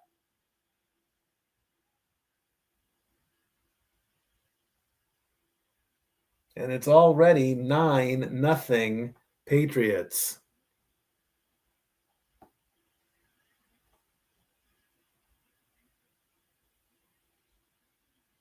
Here's the catch. Finds his way through traffic, gets a good block, braces to the sideline, and he is just off to the races after that. He turns to his right and just runs it right in.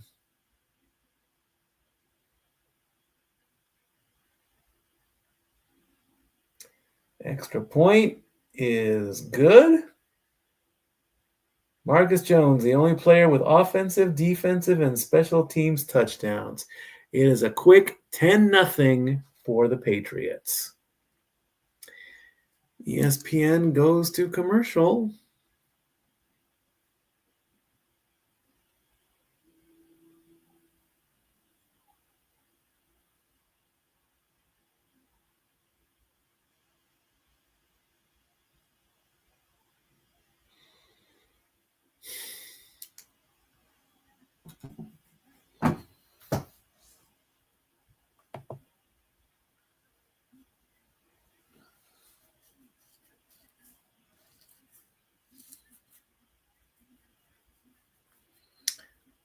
Bojangles. Learned about Bojangles when I moved here to Sevier County. And there's Bojangles, there's KFC, and there's Popeyes. All 3 of them are good. KFC is the original, of course. The classic. Check my schedule really quickly.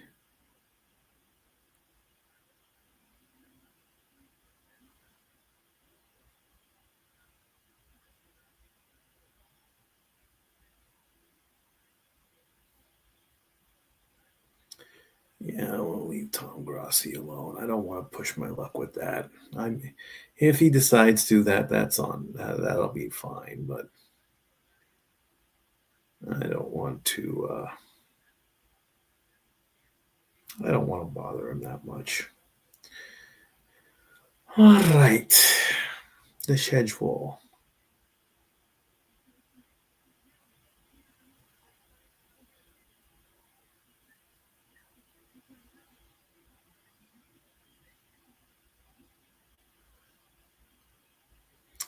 I'm 11. Oh my gosh, there are a lot of people there.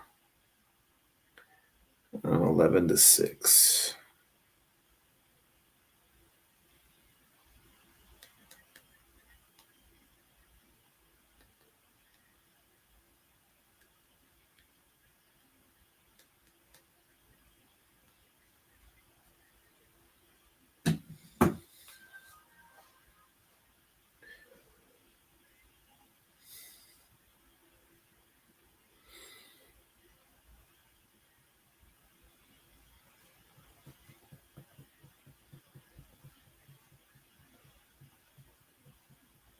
5:17 to go in the first as the Patriots kick off after the punt return. 15, 20, 25, 30, and stopped.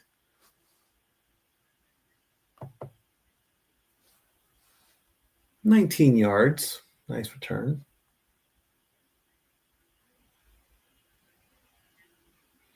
Next week is the Monsters, Inc. game. The people with ESPN and Monsters, Inc. have teamed up. They're going to broadcast the game, and they're going to make the players look like characters from Monsters, Inc.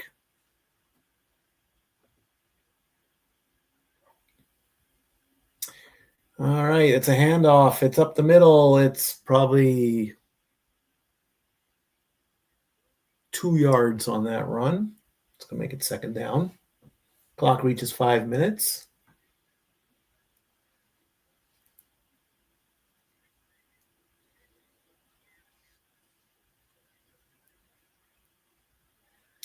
Second and 8 coming up. And we got a lot of movement, and we got flags. False start, offense. Johnson jumped. Oh, that's going to push back the Giants 5 yards, make it second and 13.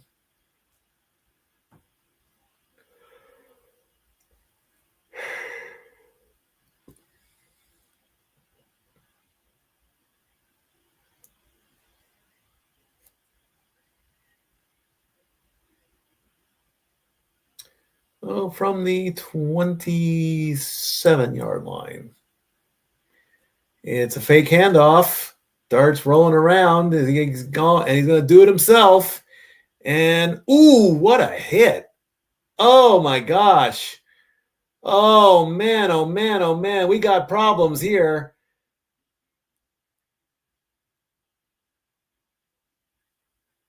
Dart was on his way out of bounds. There's definitely going to be some unnecessary roughness, personal foul type things.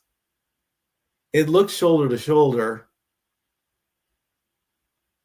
Looked like it was Ellis on the Patriots.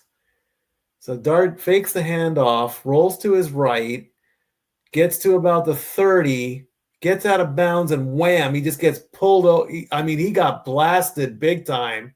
It looked like a clean hit. I don't see any malice in that one. It's not helmet to helmet. It's shoulder to shoulder is what it is.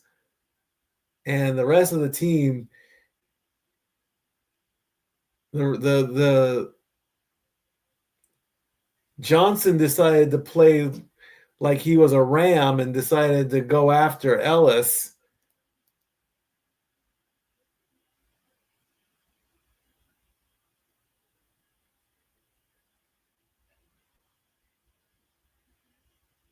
Theo Johnson is the one marked for personal foul because he just went into Ellis after the hit.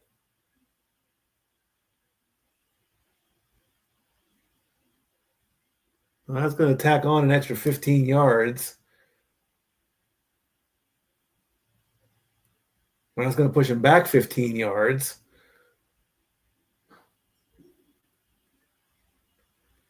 So they go from second and 13 to third and 16 after the penalty. The actual tackle itself wasn't the problem. It was the after party. With 4 minutes left to go in the first quarter. I'm playing in hockey mode. Dart's going to throw, and the ball comes loose with a bad hit. So that's going to be considered incomplete. Johnson was the intended target. And that is going to force the Giants to punt. Ball went in from his fingers.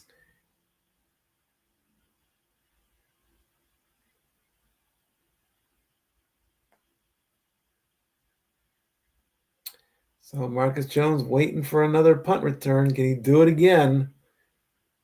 He's already got 3 returns for a touchdown. Looking for maybe his 4th. Jones is going to get it from about the 23. And he's going to get swallowed up just before the 40. They'll get 17 yards for that. And we'll see what the Patriots do next. There's the hit again. It was shoulder to shoulder. That's what it was. It was shoulder to shoulder.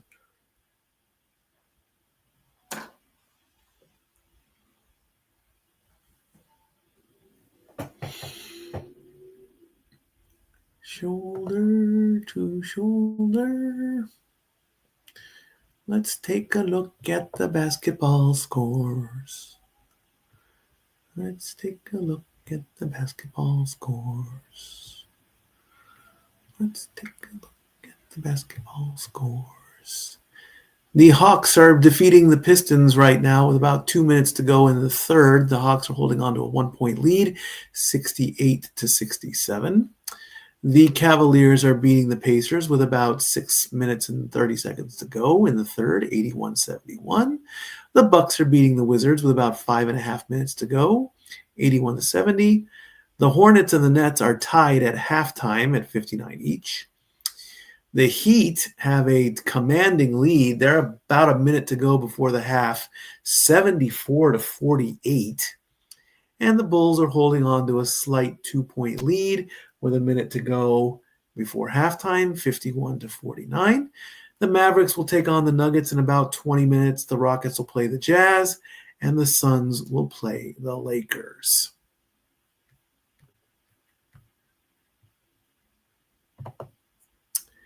And in hockey,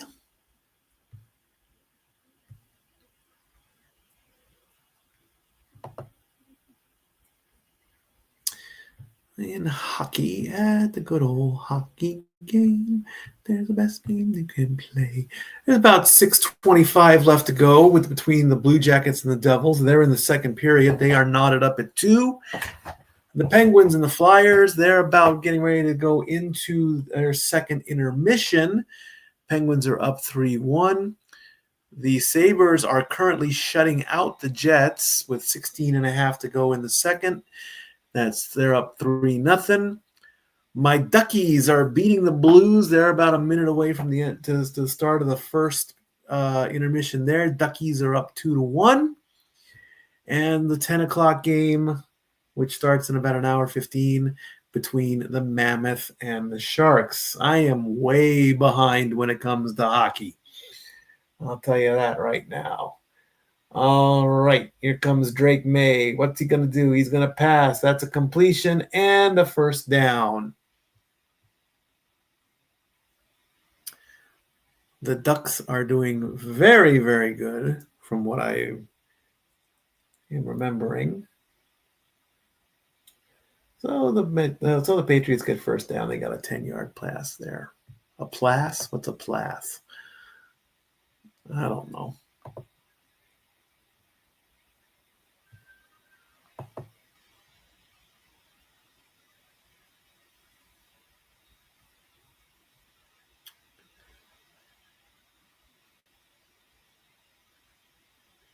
And we're going to get just before that one, a 9-yard run as Stevenson gets 9.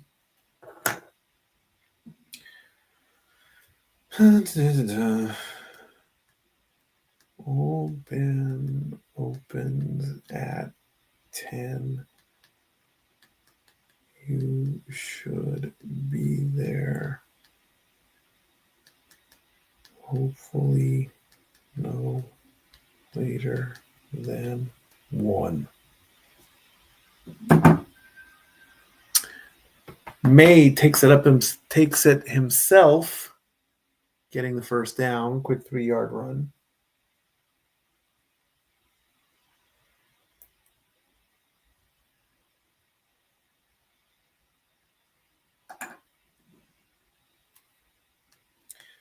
Be at card shop by 1. All right, 1st and 10 from about the 39-yard line. May will fake the handoff. Hill's going to pass, and he's complete. And he's going to fight his way. They wrestle him down to the ground there. 36 big yards to Henry And that's going to set up first and goal.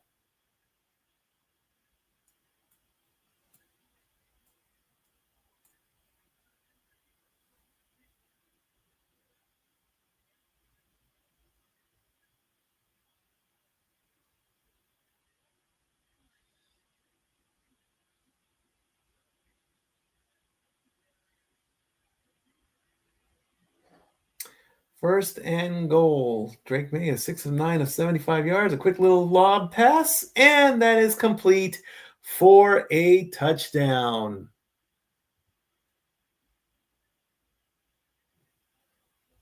As Kayshawn Bout gets the reception, and that puts the Patriots up to 16-0.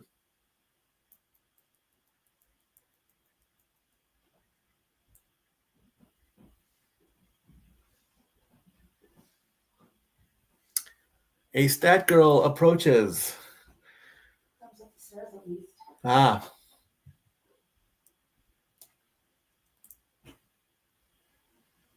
Five plays, 61 yards, 238. Patriots going for the extra point.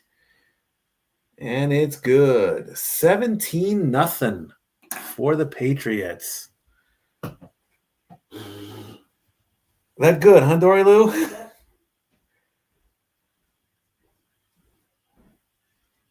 I'm afraid to say what I want to say next because you might come back in here and kill me.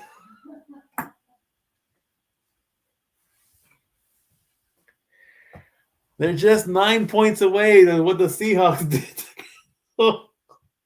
Yep. It's been nice knowing you, everybody. I'm about to die here on live television.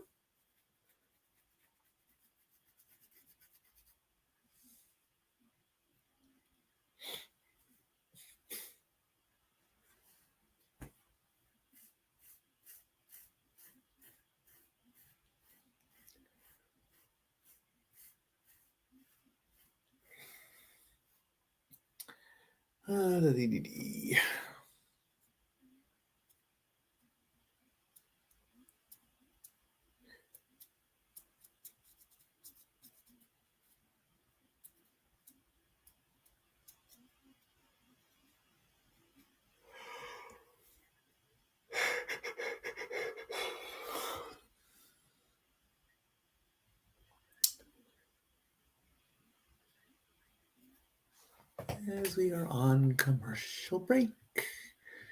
We are on commercial break. We are on commercial break. We are on commercial break. We are on commercial break.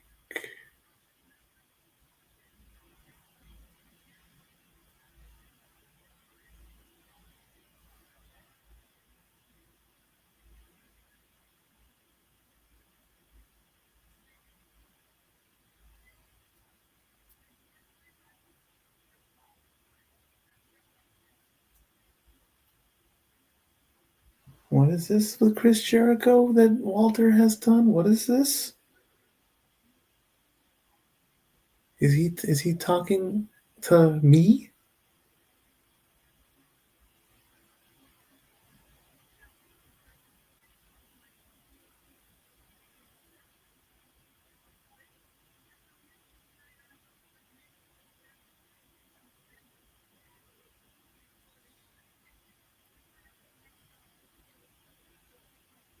Uh-oh. That's not good.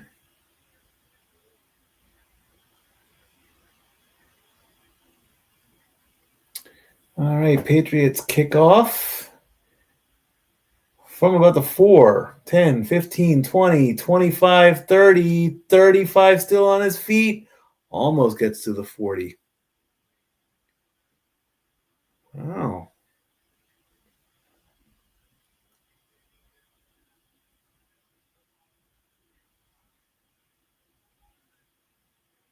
Terrell Williams. Oh, diagnosed with prostate cancer. Ooh. I hope he's okay. All right. Let me look up Walter here. Here we go. All right, first play. Can they get, how far will they go before the end of the first? Nowhere on that one.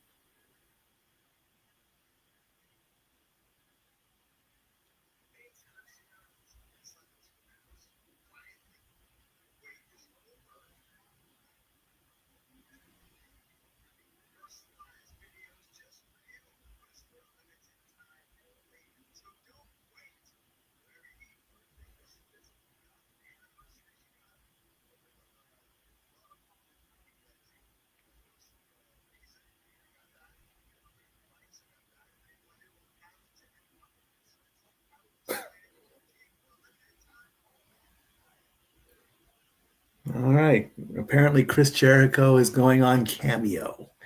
And that after that last run there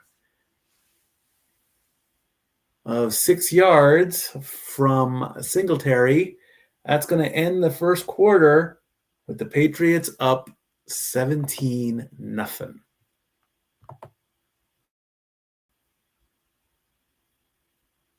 Be right back. Second And quarter now coming. for a taste of things to come.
According to ESPN Insights, this is the first time that the Patriots have led by 17 or more at the end of the first quarter since Week 8 against the Browns, all the way back in 2019.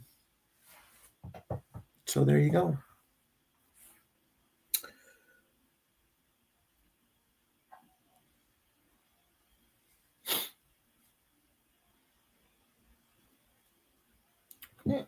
Excuse me. All right, let's get the stats. Got to get the first quarter stats. 7 first downs for the Patriots. Only 1 for the Giants.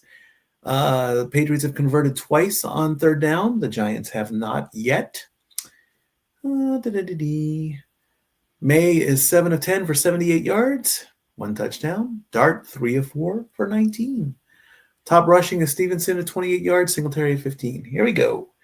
3rd and 3 for the Giants, and they get the first down.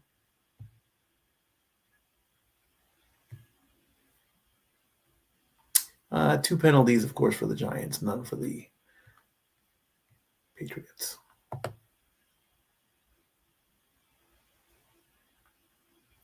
So Singletary gets 8 yards to get the first down.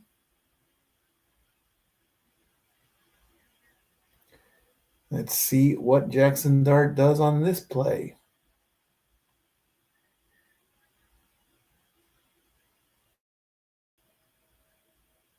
He's only got 5 on the play clock. Hands it off. Doesn't go anywhere. Singletary basically gets a yard.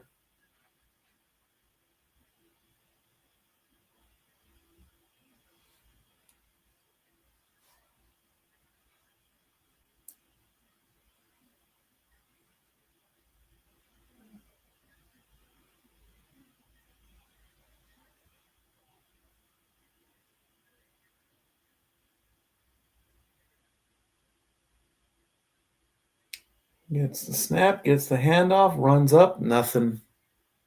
Another yard. Going to make it 3rd and 8.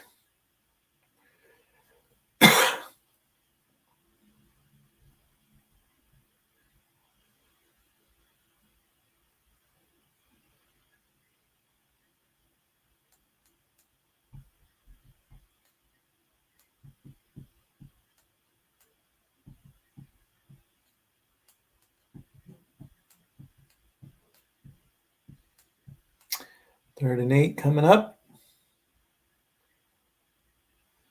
Gets the snap.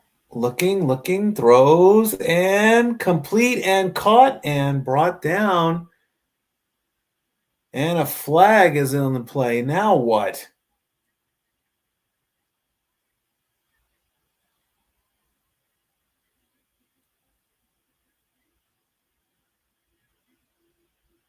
Ooh, that was helmet to helmet. And the ball comes loose and gets bobbled out of bounds. Woodson versus Johnson. Hawkins comes in, helmet to helmet.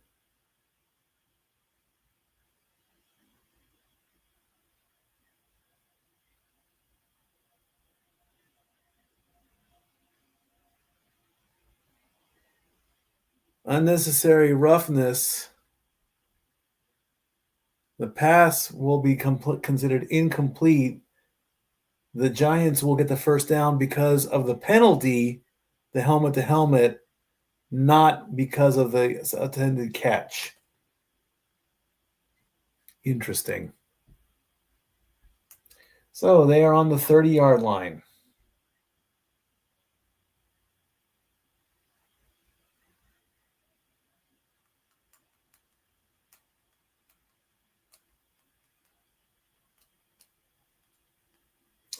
Gets the snap, quick pass, completion, first down, racing to the end zone, and will they give it to him? Yes.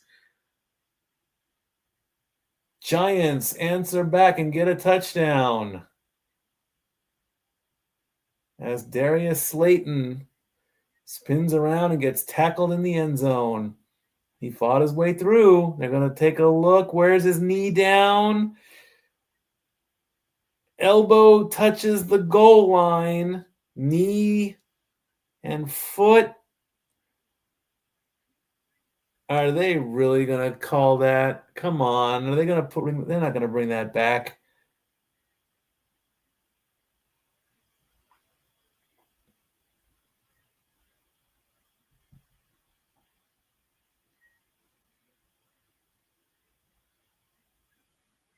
Nice spin around, lands on his elbow. He is clearly past the plane. I mean, why do you got to show it from so many angles? I mean, give it to him.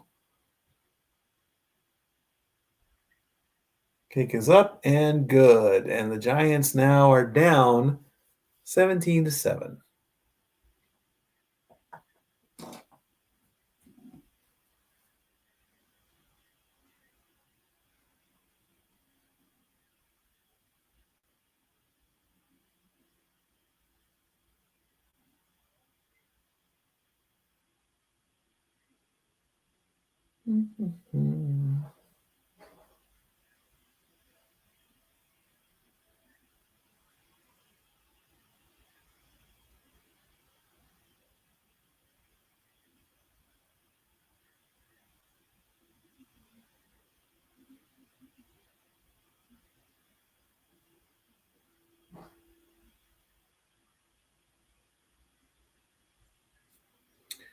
Marcus Jones now has 5 non-offensive touchdowns since the start of 2022, second most in the NFL.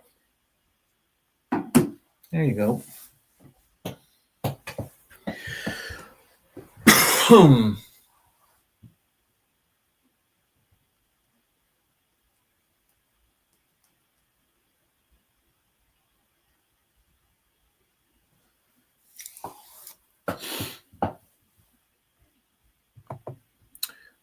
Switch that to that.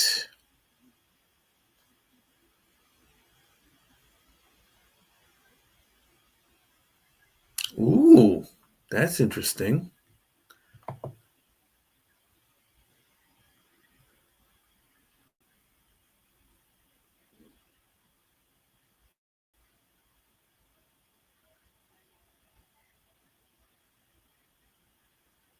The WNBA's latest proposal includes a maximum salary in 2026 featuring a guaranteed $1 million base. Well, how about that? Good for them. They deserve it. They play just as hard as the men do.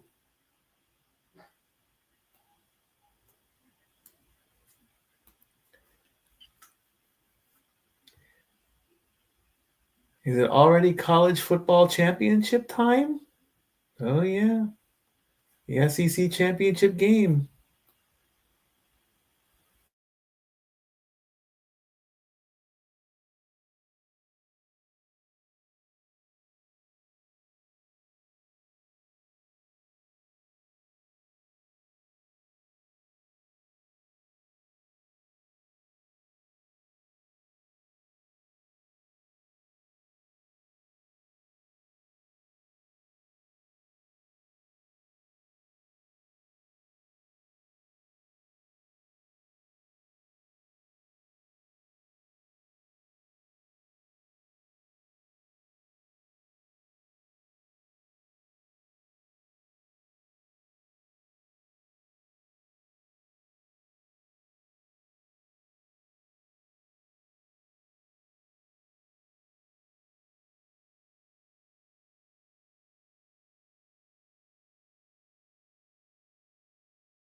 Don't know what happened there. Looked like they were. I guess I got blipped. But we're back, and that's all that matters. We should have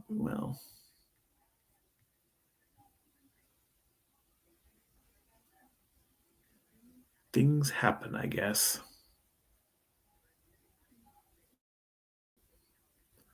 Let's take a look at what we got left.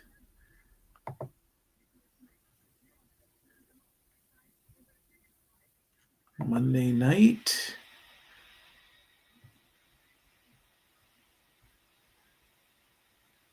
Next week, the Eagles take on the Chargers. And that's going to be the Monsters Inc. game.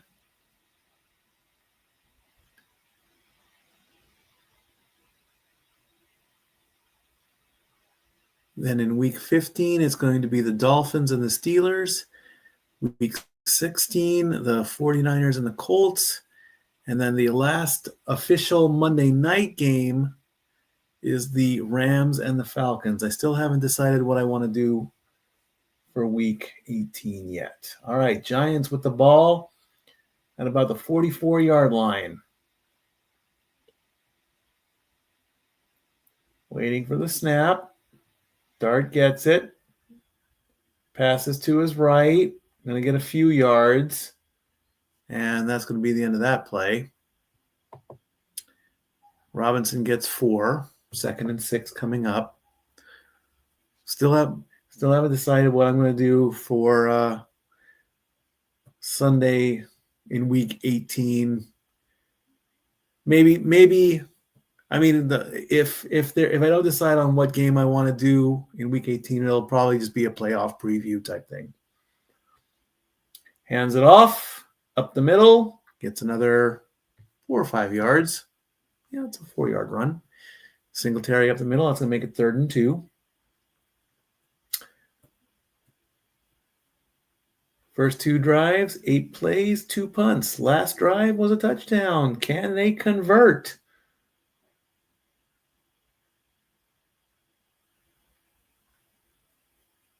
Momentum is the key. Hands it off, gets the first down. Another 6 for Singletary.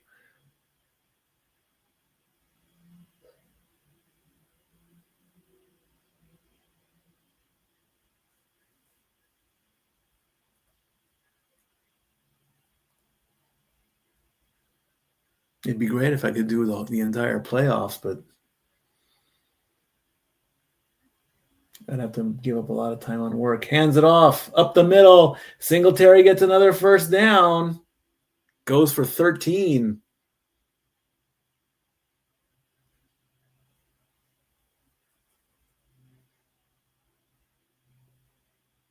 Yeah, we could definitely do a playoff preview for the end of the season. Might be a good idea. We'll see. 8 rushes, 40 yards for could be maybe like a 1-hour special or hour and a half special or whatever.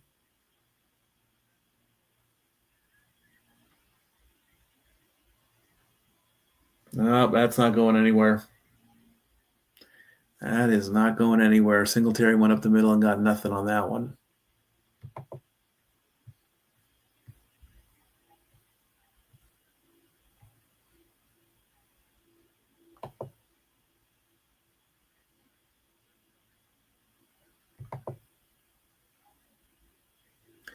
Wild card weekend. Let's take a look there. Yeah, that'd be well. There would be a Monday night game. Fakes the handoff. Oh, and a bit of a very. There's a flag on that play though. They might say he was out of the pocket. Illegal forward pass, maybe.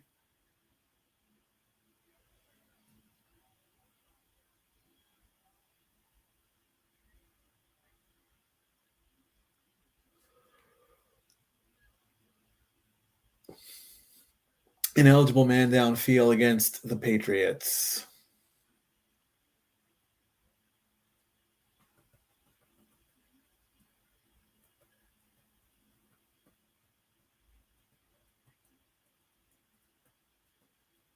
It'd be a long weekend, really. 6 games. I mean, that'd be a marathon game.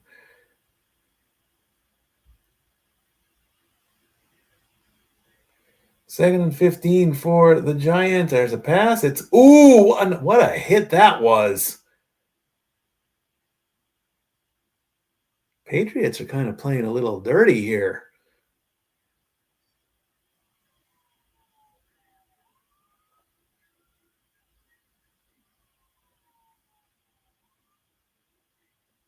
Got the pass and then didn't even give him a chance to breathe. That is Gonzalez on the Patriots. 3rd and 10. Can the Giants keep the drive alive?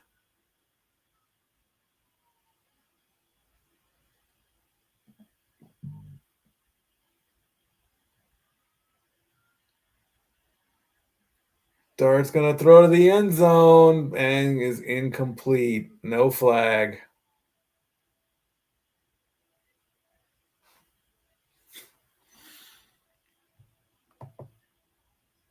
Johnson, the intended target. Johnson versus Hawkins.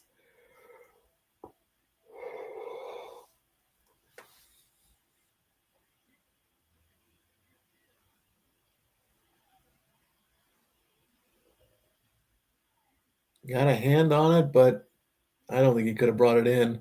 47-yard field goal attempt for the Giants.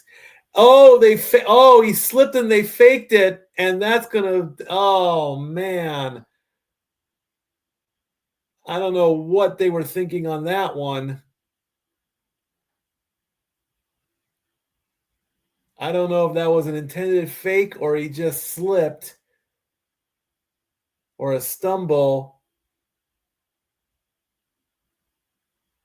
Oh, I don't know what that was. He jammed his toe. I mean, yeah, OMG, says Jackson Dart.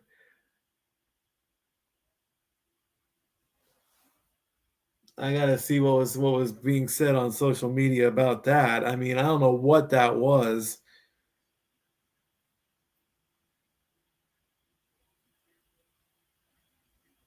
I mean, I don't know if he jammed his foot or if it was some kind of a fake.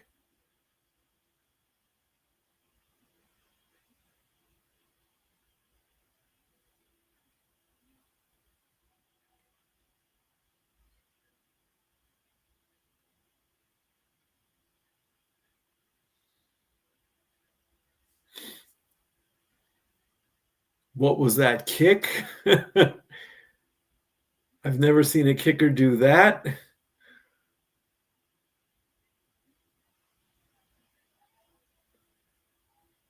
His foot got stuck.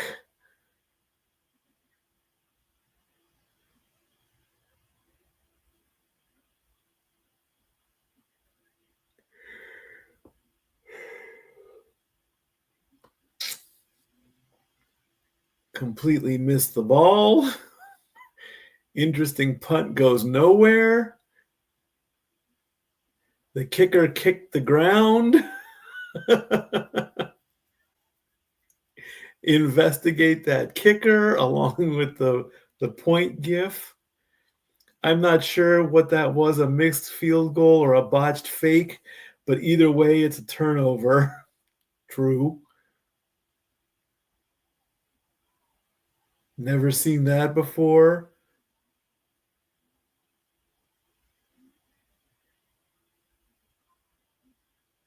Does it count as a missed field goal if you don't even kick the ball? They're calling it a sack. I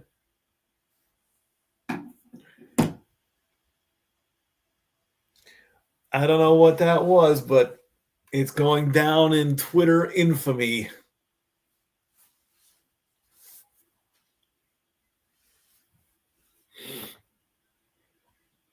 So with 6:22 to go in the half, the Patriots take over.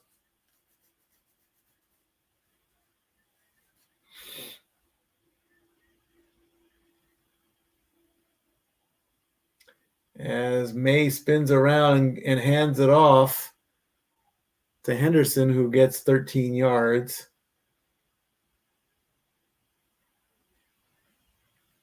Johnson pounding the ground with his fist after that incompletion. And we're going to take another look at it.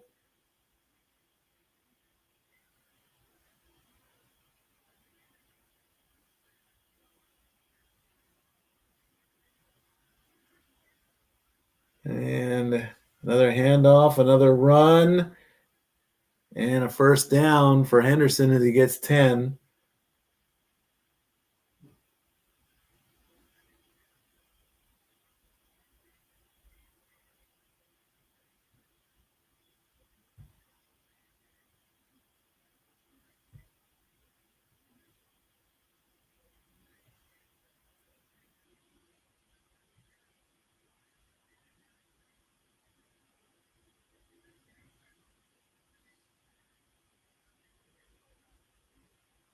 That is a handoff and a tackle behind the line of scrimmage.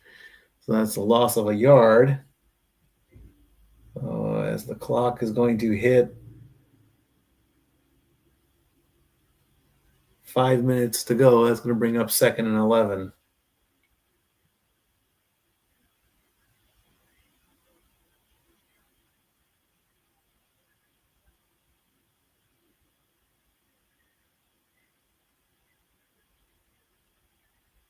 Second and 11 coming up.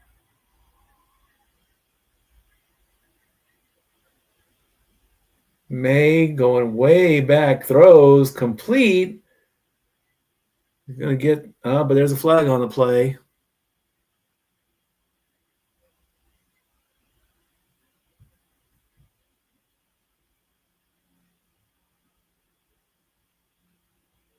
Holding offense.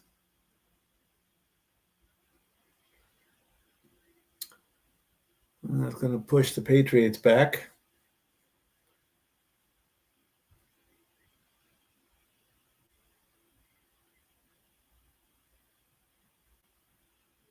Make it 2nd and 21.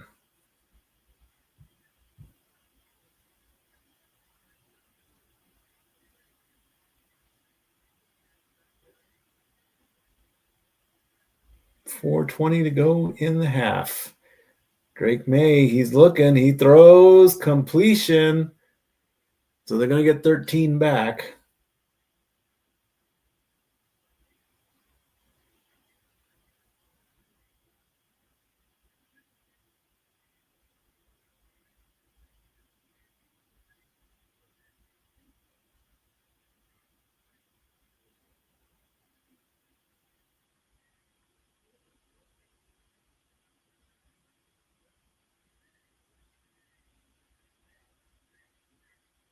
Third and 8 coming up from about the 33-yard line. May throwing, going for the end zone. And that is a touchdown for the Patriots. As Kyle Williams gets the touchdown. Looking over his shoulder. One. Yeah, it's going to be... Oh. There's the catch. 1 foot down. His left is down, but it looks like his knee touches the outside line before his toe. And it looks like they're going to give it to him. 5 plays, 58 yards, 2 minutes and 53 seconds. They're going to call that good. Kick is up. Extra point is good. Patriots lead 24-7.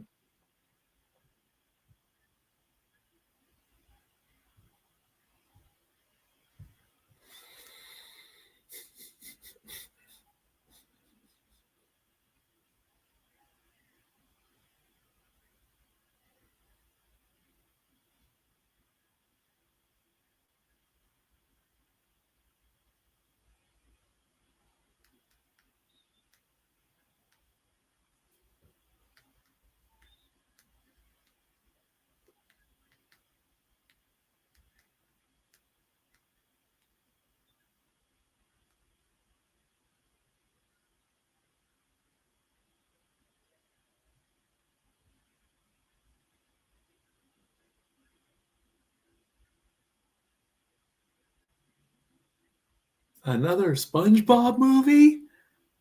No.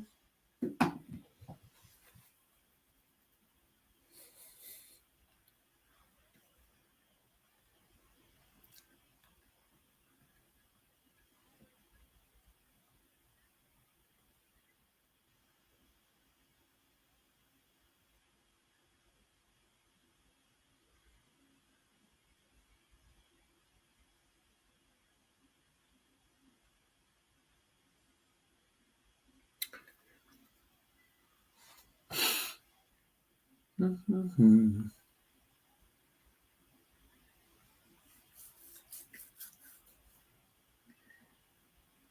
It'd be a marathon for the playoffs.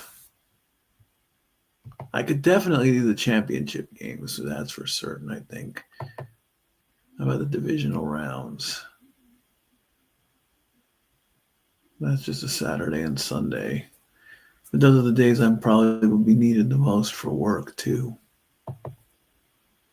Then I could maybe do both conference championships. That's a Sunday. And then the Super Bowl 2 weeks after that. Who knows what plans I have?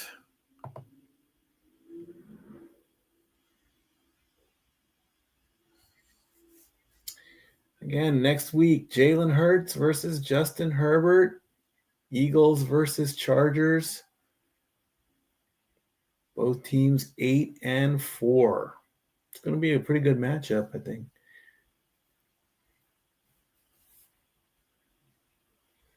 $3:29 left to go in the half.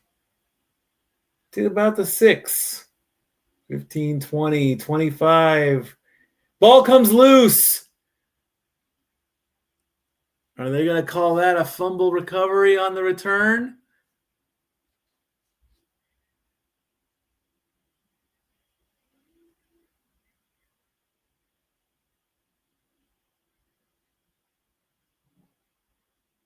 Helmet to helmet, ball coming loose. Oh, yeah.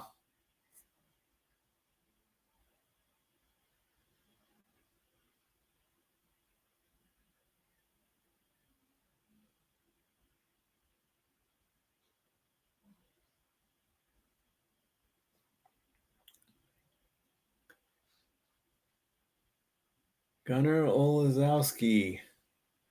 He don't look so good. He looks very wobbly, being held up by two people. Got that offbeat look in his eyes.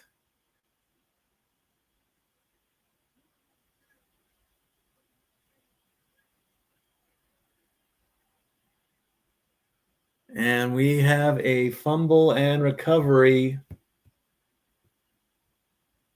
by the Giants and recovered by the Patriots. So that's going to put the Patriots on the 27-yard line with 3:23 to go.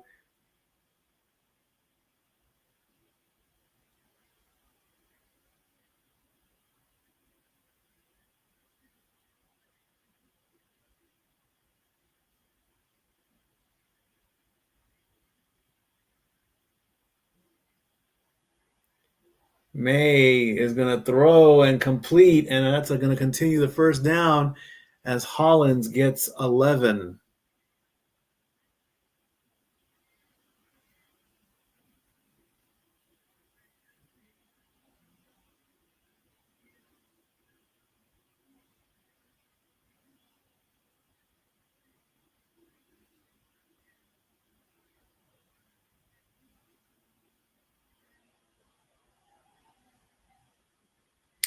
Drake May, 11 of 14, 140 yards, 2 touchdowns, looking for a third. Fakes the handoff. It's going to be a run, and it's going to be a short run, 4 yards. And they might take it down to the 2-minute warning. They might get one more play.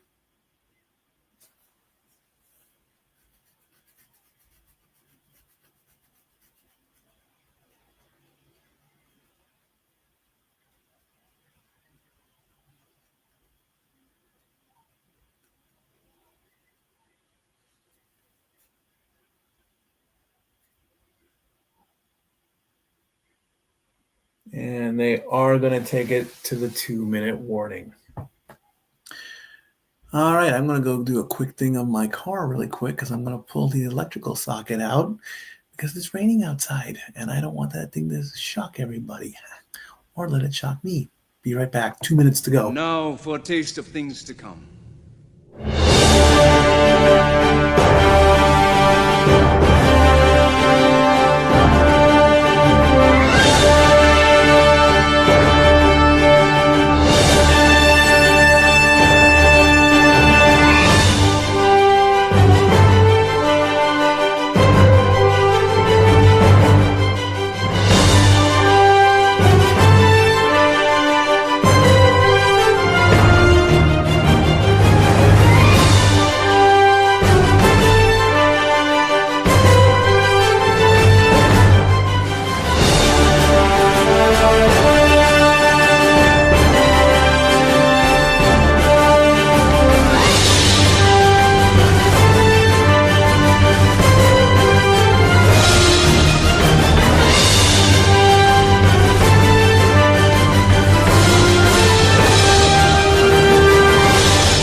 56%.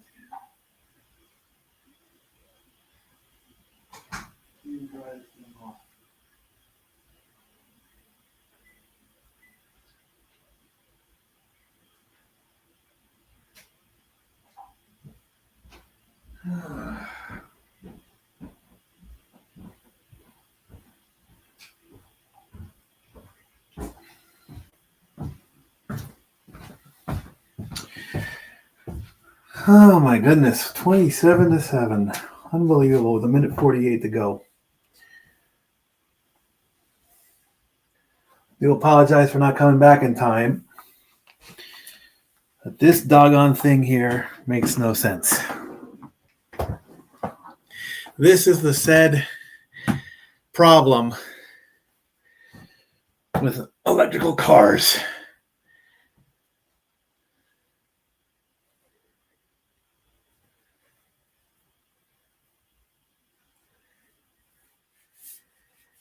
Giants get the kickoff.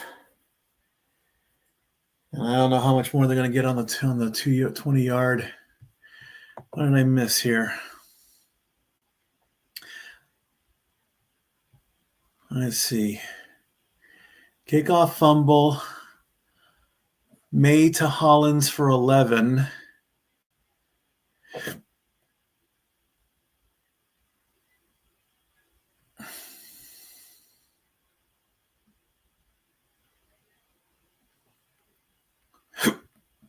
That was the fumble. May to Hollins for 11. Stevenson up the middle. Almost an incompletion there. Stevenson up the middle for 4. Stevenson gets another yard. Incomplete to Henry. And the Patriots kick a field goal and get a 30-yarder.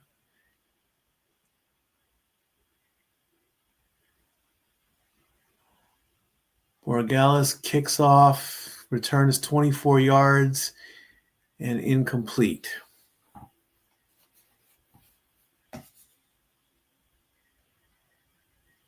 That is going to be a completion in and out of bounds. It's raining outside too, so.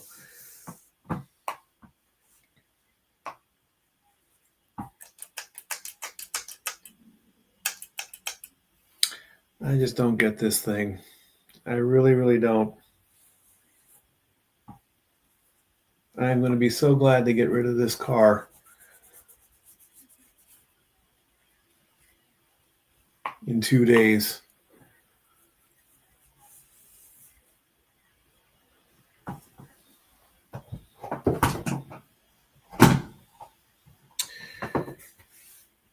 Jackson Dart's going to get. Is that going to be a completion?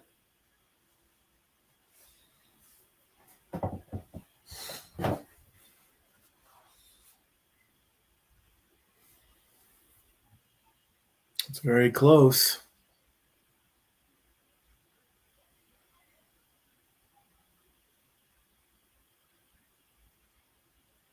Patriots going to call timeout. Ooh! Dart inadvertently needs somebody as he was jumping forward as the tackle was being.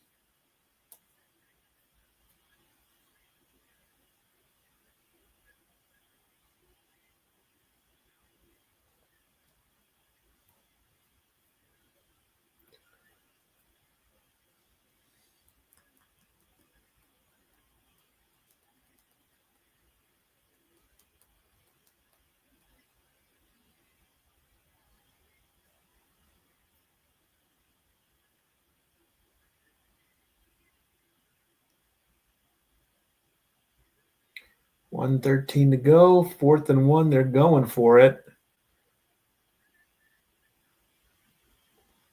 Trying to get the Patriots to move. They're not going to get it.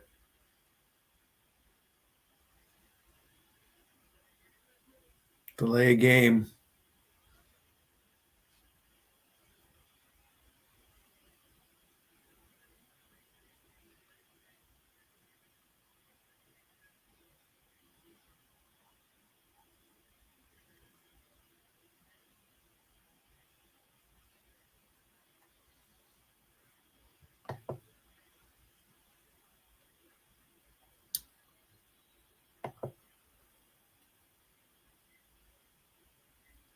And the Giants are going to punt off.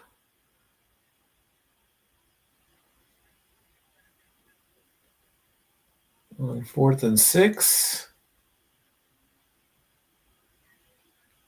End over end to about the 23-yard line.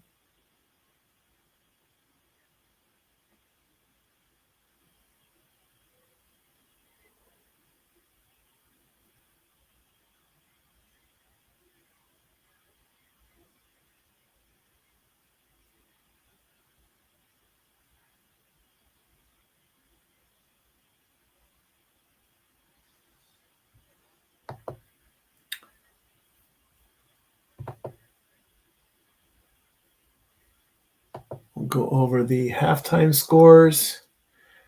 Take a look at what's going on, if there's anything new in the NBA and NHL. Patriots are going to keep working on this one. They get 7 from Hollins. Clock down to about a minute or so. Right at the 30-yard line, 2nd and 3.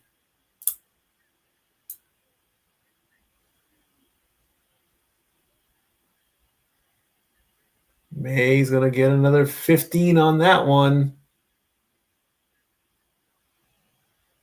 And the Patriots, they just want more dominance, I guess. They're on the 45. 30 seconds left to go.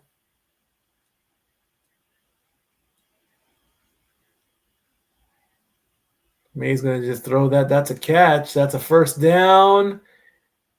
And it gets to about the 20. It's another 36 yards. 16 seconds on the clock.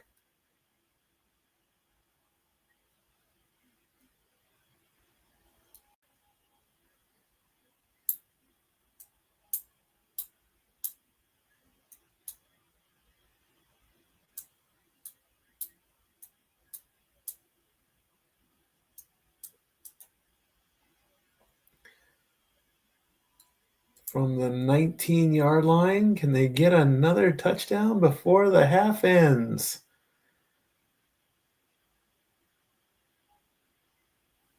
There's a catch. Then they're not going to get the first down. And that's going to do it. That's going to bring it down to that's going to bring halftime. No, Patriots. Why are the Patriots calling? Come on, there's 2 seconds left. Come on.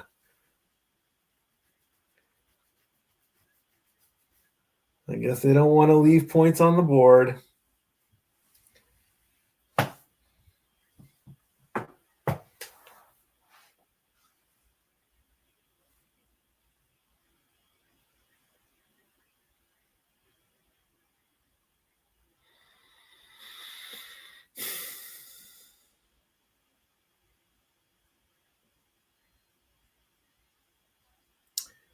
.28-yard attempt to make it a nice, even 30.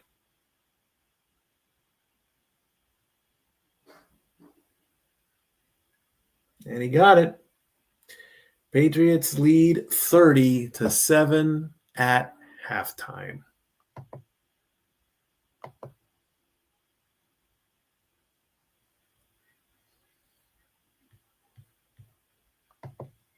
When we come back, we'll do the halftime stats. And now for a taste of things to come.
All right, it is officially halftime. Let's take a look at the halftime stats.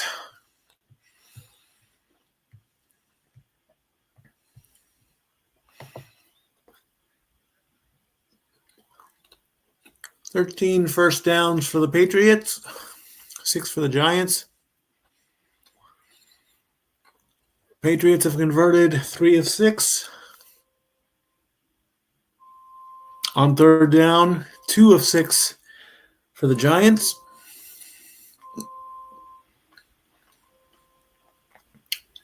Jackson Dart, 8 of 11 for 67 yards, 1 touchdown. Drake May, 16 of 20 for 208.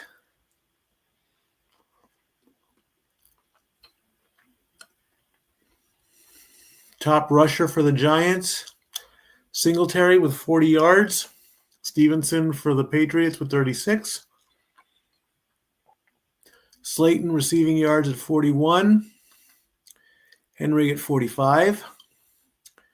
4 penalties for the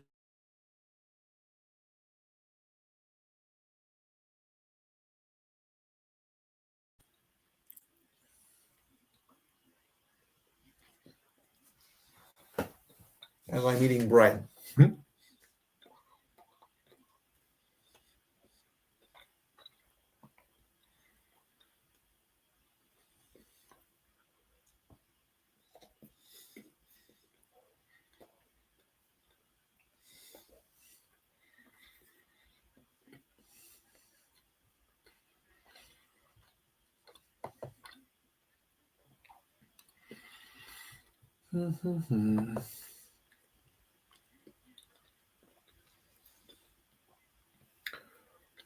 So,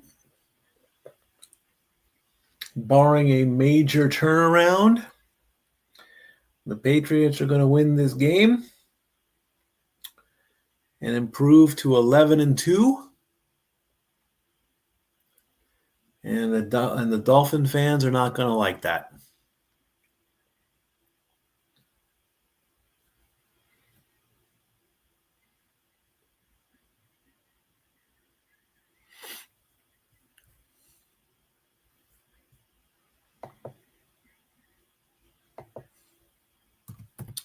And we'll just see what's going on.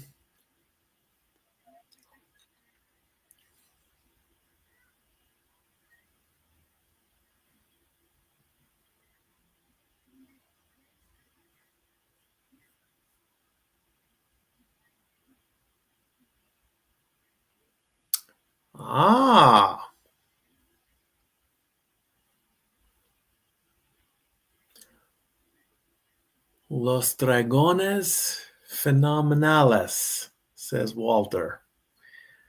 The Phenomenal Dragons. I like it. I like it.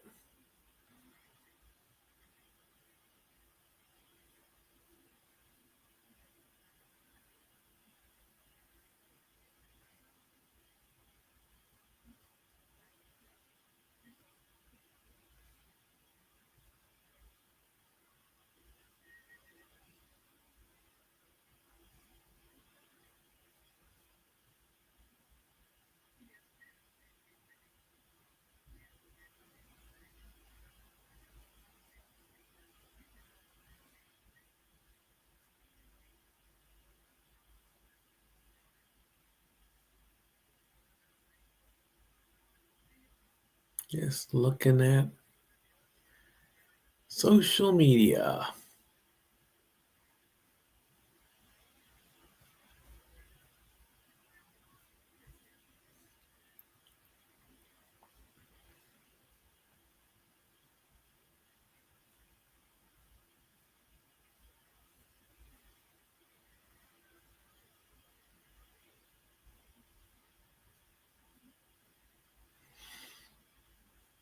Not much.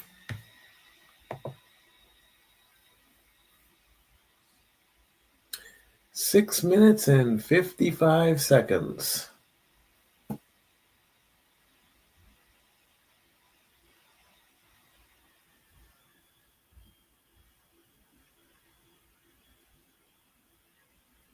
as we're getting Percy Jackson and the Olympians.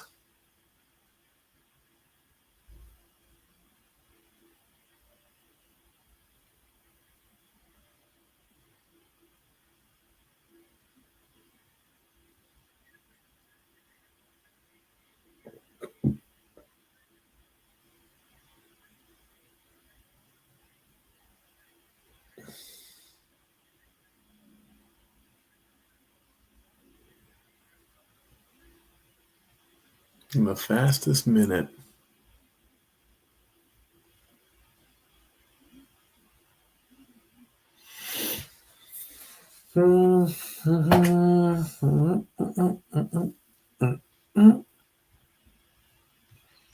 Let's see if I can bring up the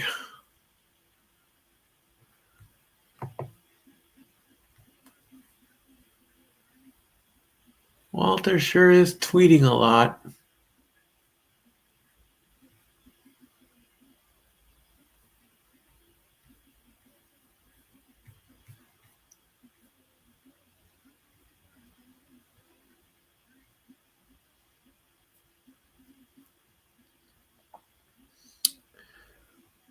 I want to do maybe. Let's see if I can bring up the. No, I don't want emojis.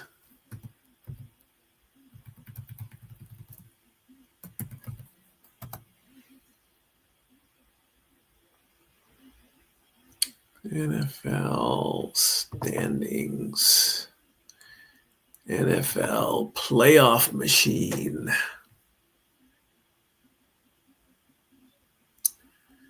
So the Giants are, the Giants are going to win this one. Yeah, right. Patriots are going to win this one. That's going to move them to 11-2. Week 14, Buffalo. They play the Bengals. So if the Bengals win, that helps swap the Chargers and the Colts. And if the Buffalo wins, they move up to the 5th seed. That puts the Chargers at the 7th seed. So then if the Chargers lose to the Eagles, they stay put.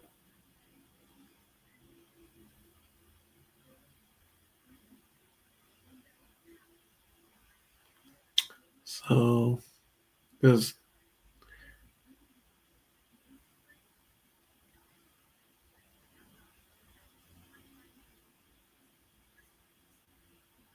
so then if San Francisco wins, or no, San Francisco's on a bye that week. Yeah, they're on a bye that week.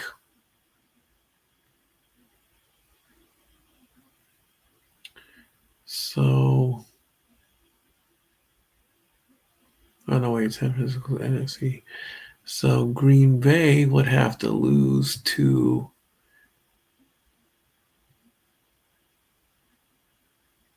if Green Bay wins, Chicago would drop down to the 7th seed. And Seattle will probably beat the Falcons. But if the Falcons end up winning, Seattle drops to the 7th seed. It's a very interesting situation.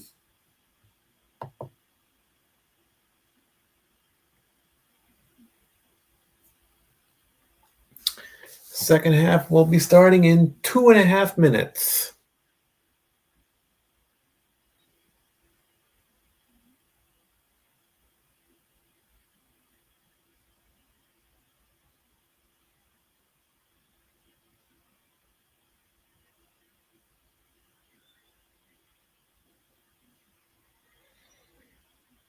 $30 to 7. Wow. At what point will I decide not to do this anymore tonight?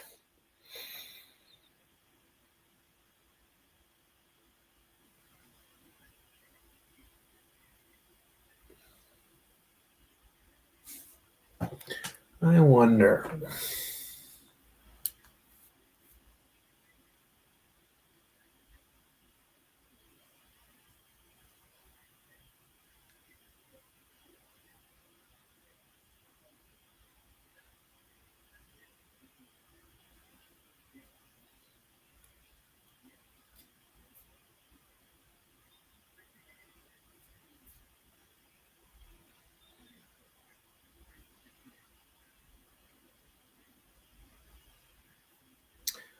Why does charging an electric car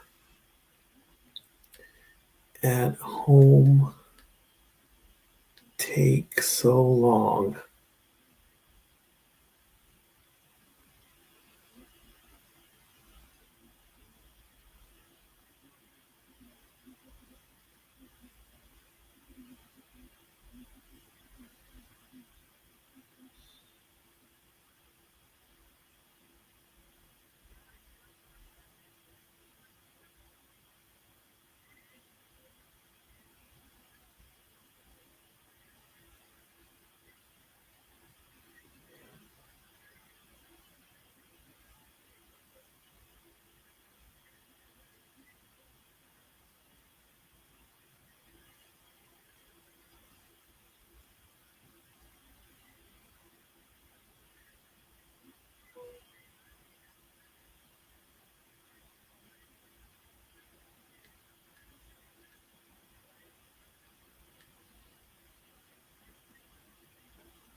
Second half underway. Singletary gets the return.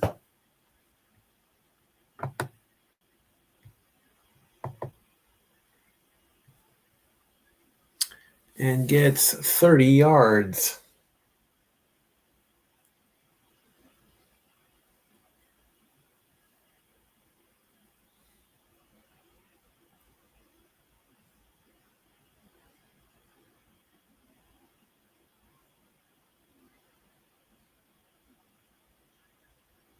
First play for the Giants from about the 29. Gets the completion. Gets 8 yards.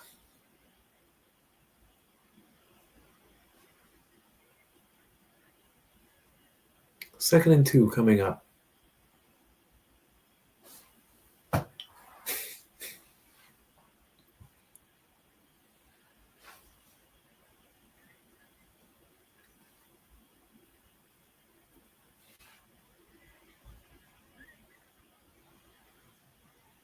It's the handoff. Fights his way to the first down. Tracy gets 3 before getting taken down.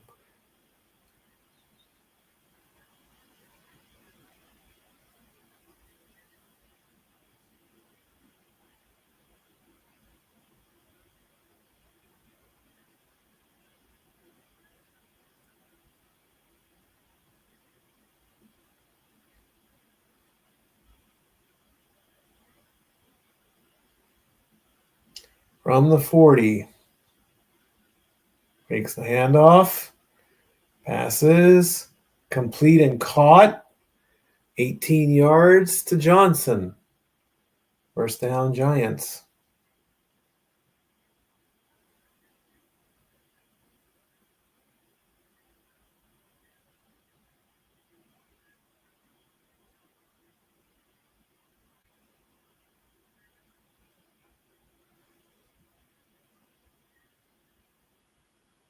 Theo Johnson. Johnson!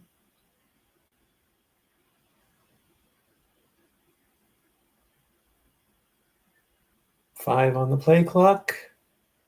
3, 2, 1. Just barely got the play off. And that's going to be 2 yards to Robinson.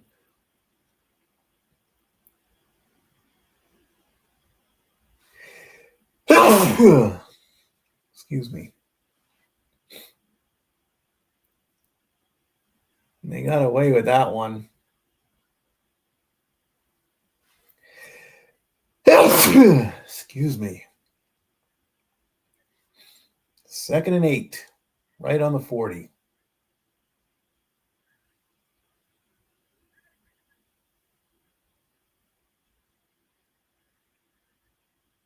Singletary gets 5. I'll make it 3rd and 3 as the clock hits 12 minutes.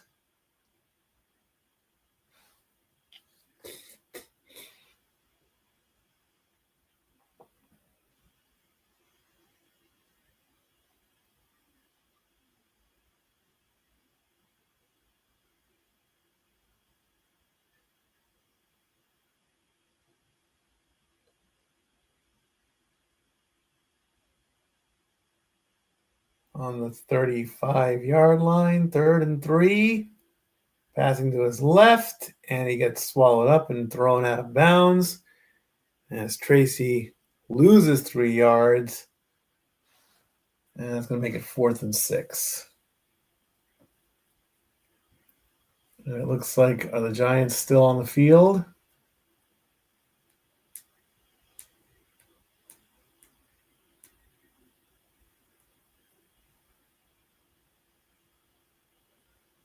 They are going to go for it. Wow. What have they got to lose? Can they convert on 4th and 6? Nope. Incompletion, turnover on downs.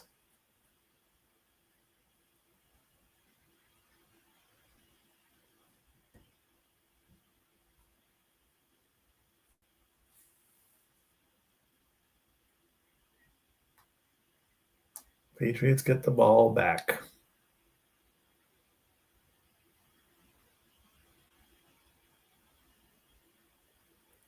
30 for 30 presents.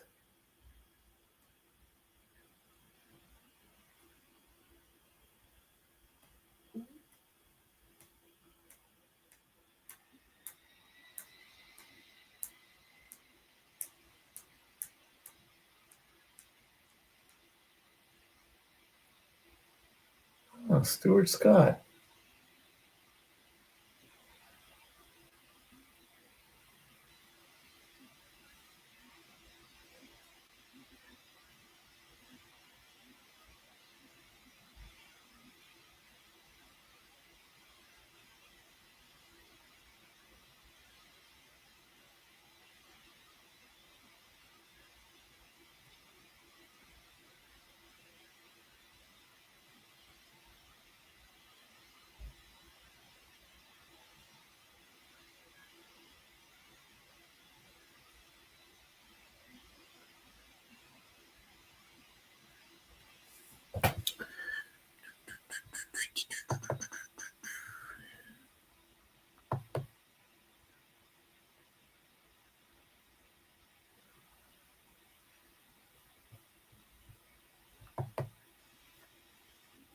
$22 of you watching. I do appreciate all my viewers, and I thank you greatly.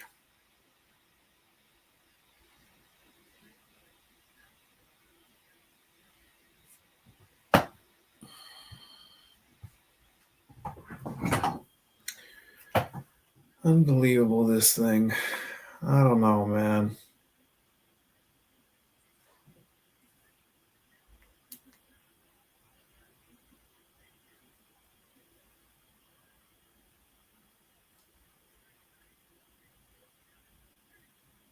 This thing has been on the car 2 days, 2 overnights, and it just, I don't know, man.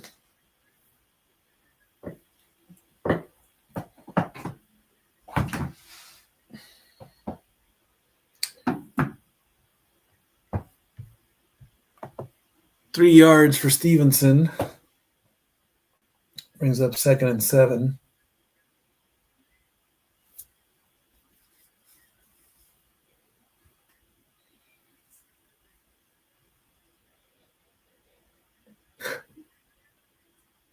We're 2nd and 6. They gave him 4 yards. Unbelievable.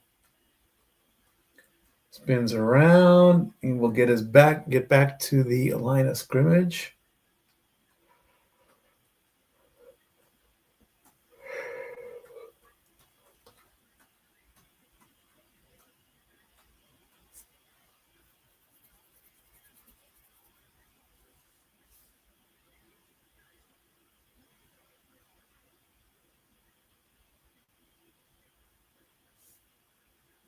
Clock running down.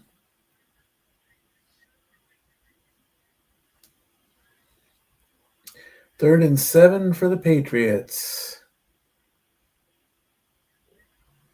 He's going to break away from that. He's going to do it himself. Drake May gets 8, runs away from the attended blitz. Didn't catch him, got the first down, did it himself.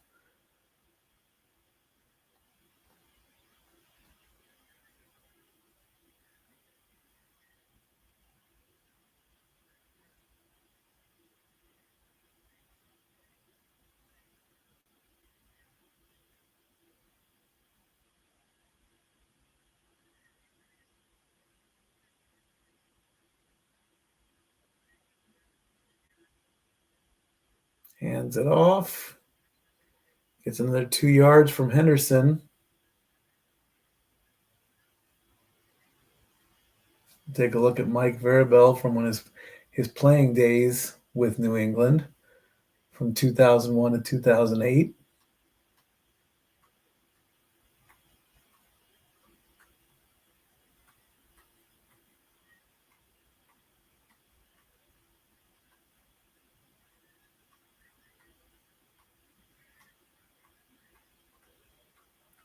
And Drake May is looking, and he's going to throw, and that's a completion, and that's a first down as he gets 9. And the clock hits, getting closer to 8 minutes.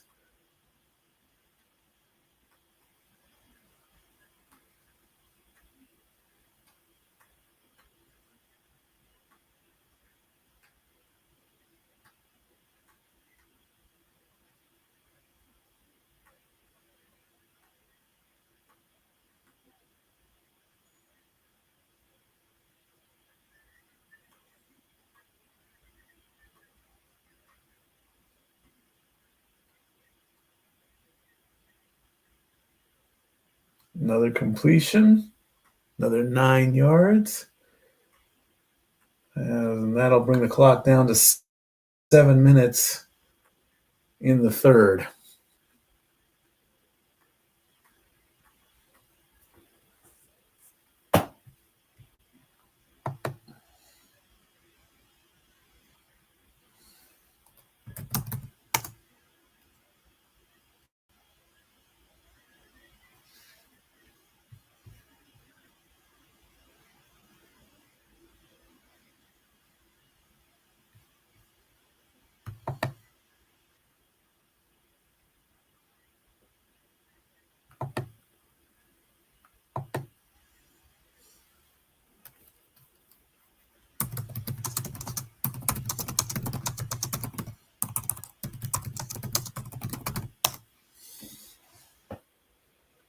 Drake May, 200 plus passing yards in every game. There you go. Handoff ain't going to go nowhere.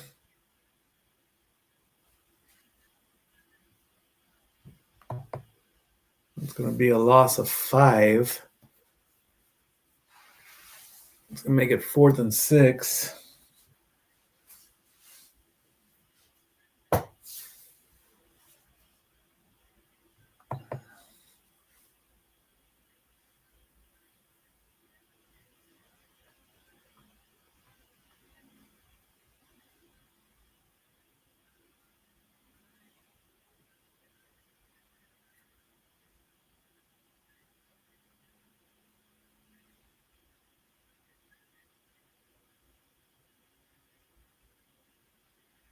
And there is a completion and a first down.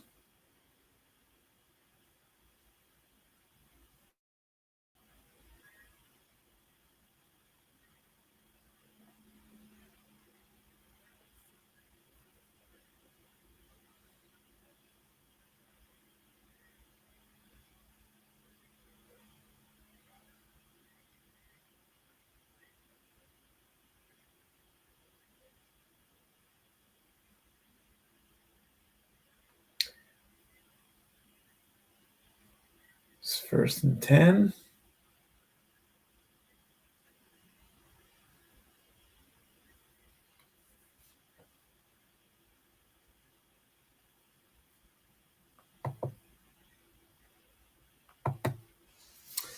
Loss of a yard as Stevenson gets pushed out of bounds.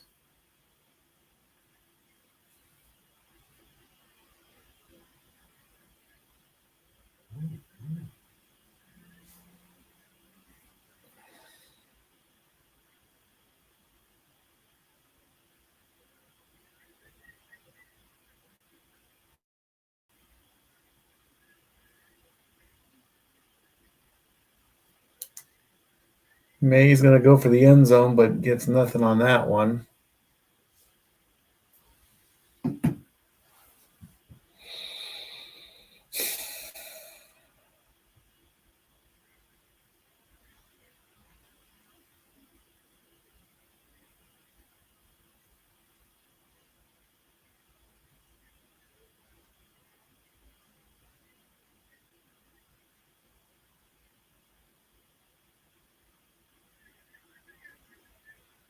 Twelfth play of the drive.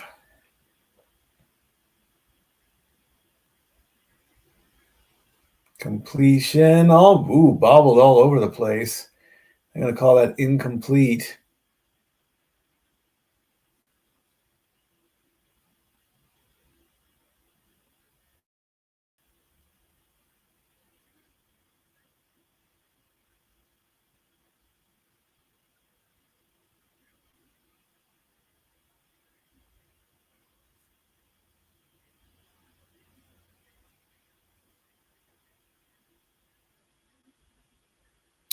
And Andy Boregalis is going to go for a 45-yarder.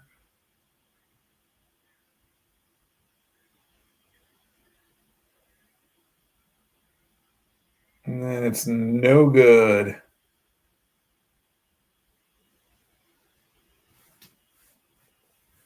Wide left. 4 minutes and 9 seconds left to go. Yep, wide left.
All right, Giants with the ball on the 35-yard line after the missed field goal.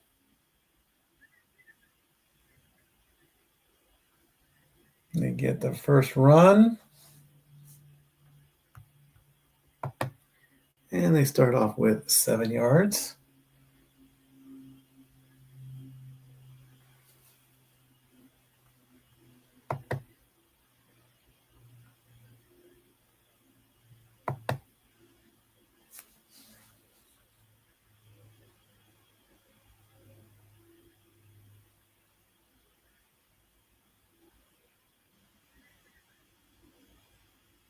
Fakes the handoff. Gonna scramble and go for himself and dive for the first down and got it.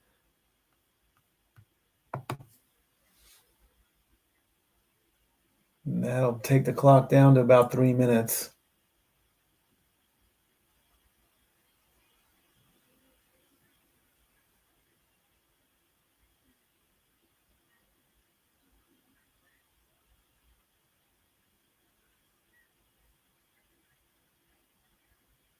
Fakes the handoff, quick short pass, gets a good block. Gets another 7.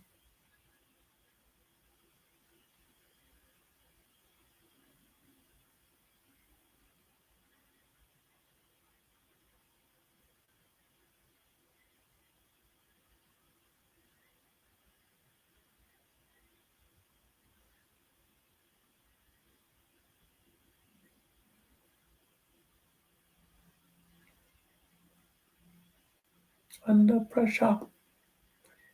Gets the handoff, first down. Tracy gets 9. And that will probably get the clock down to 1.5 minutes.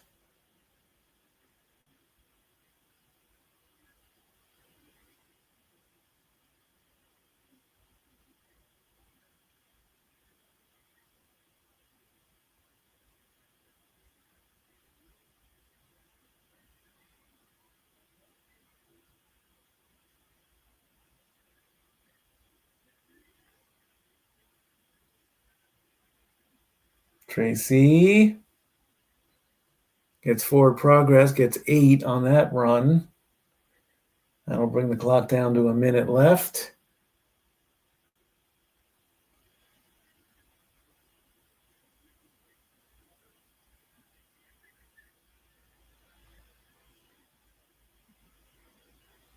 "31-yard line." And timeout.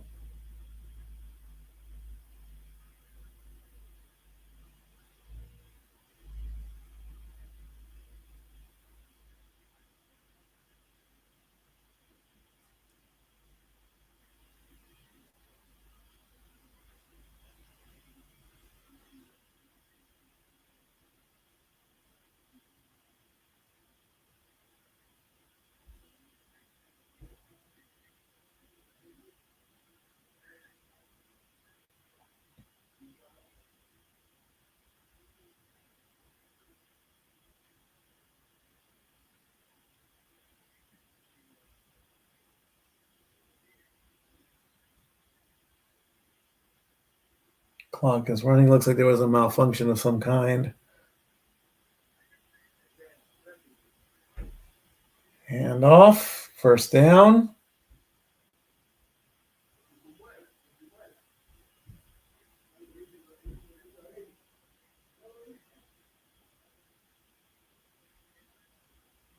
Malik Neighbors, torn ACL at week 4. Cam Scatterbo, ankle out at week 8. And this could be the last play of the third quarter. Yep, more than likely that'll do that for the third quarter.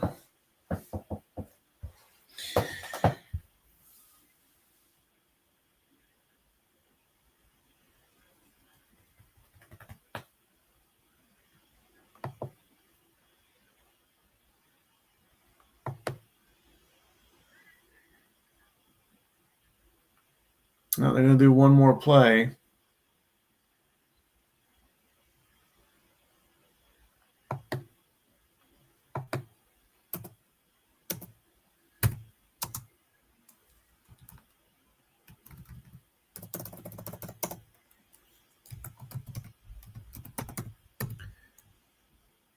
Patriots 30.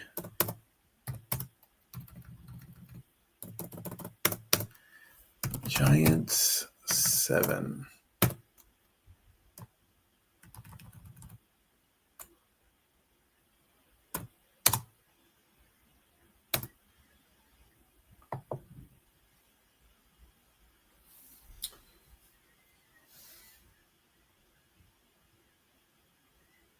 Be right back.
Giants start with a run, and it's the best run, and they run right into the end zone for a touchdown. As Devin Singletary gets a 22-yard rushing touchdown to make the score 30-13.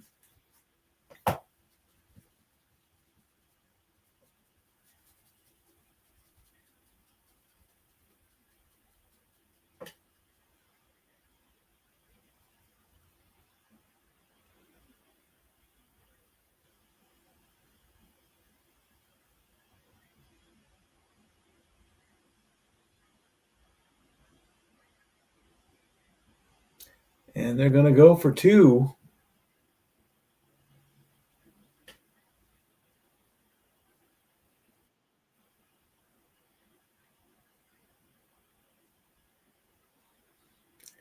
And the Giants are going to – he is scrambling around like crazy. Finally throws into the end zone, and they get the 2-point conversion. As Mr. Reliable is now joining us for the fourth quarter. Hey, brother, how you doing? What's up? Giants finally score on this special team. Suck this thing. I tell you, man, this game has been something else. I mean, it's like this game was over probably in the first quarter. I mean, when the 63-yard punt return, dude gets a concussion on one of the other plays. Like, this special team is horrible. I'll agree to that, man. So how you been? I'm doing well. It just finally calmed down at work. It was nuts. I hate the first of the month. Yeah. Well, I'll get you up to speed.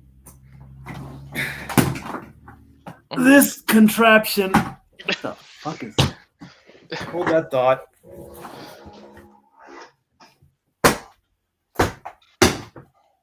Die, you bastard. I just committed a murder. I killed a bug. This is my latest venture. The hell is that? An electric car charger. Oh, you got an electric car now? No, I rented it. Tesla? Because the Chevy's on life support, and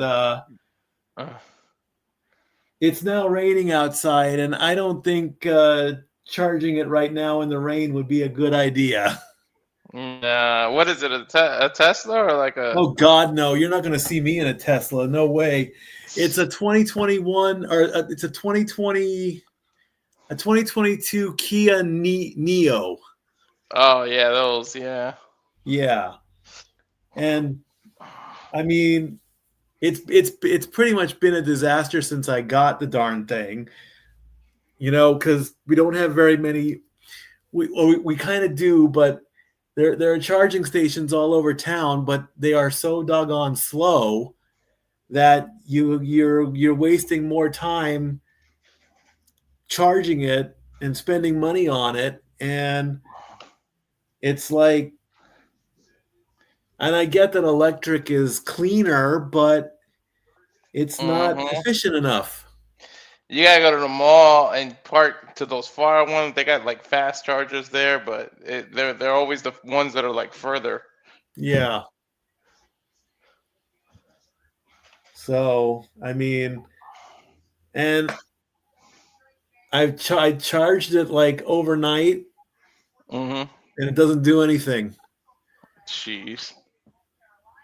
So when I return it early on Wednesday, I have a feeling they're not going to be too happy with me, but they were rude to me when I rented the darn thing. So I'm like,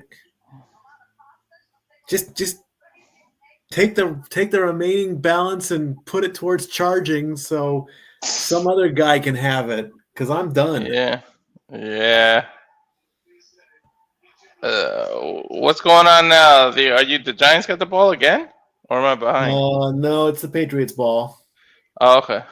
Oh, dude, damn. The May brothers are all sports fanatics. Gee, all the brothers. One plays for Florida Gators. One's a baseball phenomenon. Sheesh.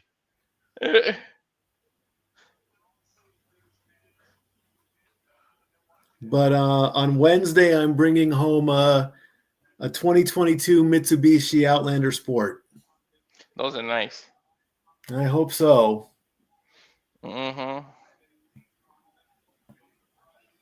The Patriots are gonna run it in the Giants' mouth now. Oh yeah. 20 of 26, 255 yards, 2 touchdowns for Drake May tonight. And they're wearing those old school uniforms. Aren't those like the 90s uniforms? Yep. I mean, I thought the Patriot colors were, there they go, the blue, yeah, but they're wearing red tonight. Yeah, those are like the 91. I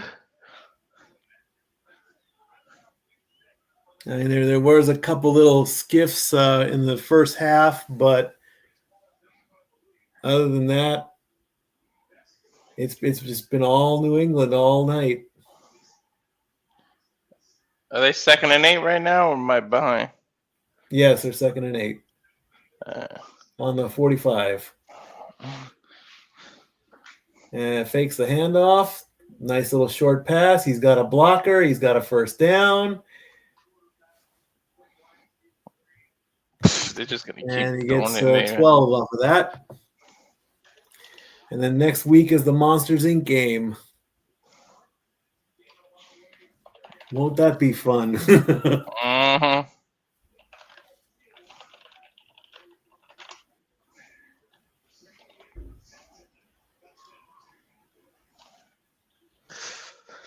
Nice.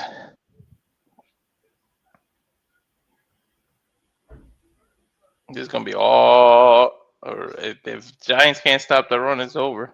I think the Patriots are 10-2 this year. Yeah. All right, I'm gonna be quickly right back. I'm gonna go see if I can plug this thing in again overnight. Ah, this thing is so cumbersome too. I know I'll be how it right is. back. My brother Cover has me an for, electric cover car. me for a few plays. All right, back to 2nd and 8 here. Oh, May actually dropped back for a pass and got sacked. Really? Yeah, Giants finally did something. Are they going to be 3rd and that? That was a loss, so it's got to be like 3rd and 13. No, 3rd and 12. That was close.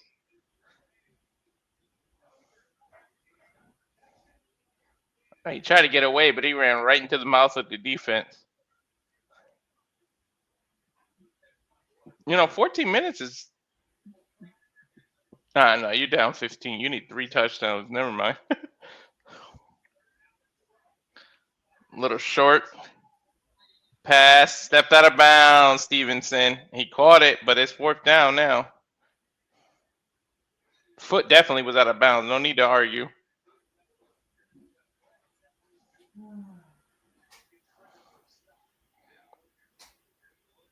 Boop. Yeah, he definitely pushed him out.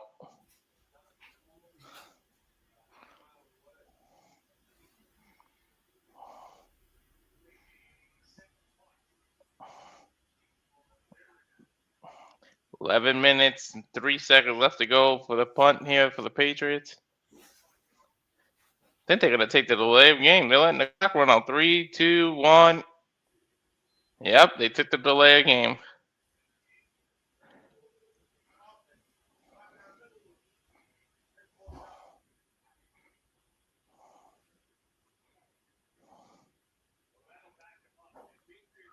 Gotta back them up. They're 4th and 13. They roll for the punt.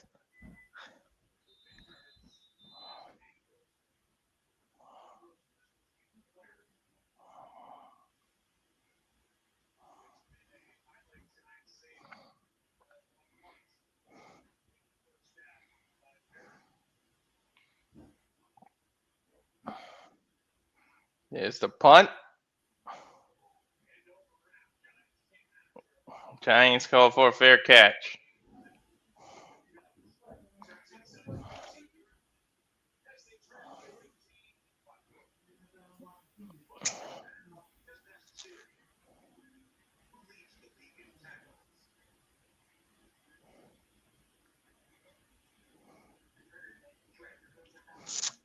And we go to an ad. 55-second ad.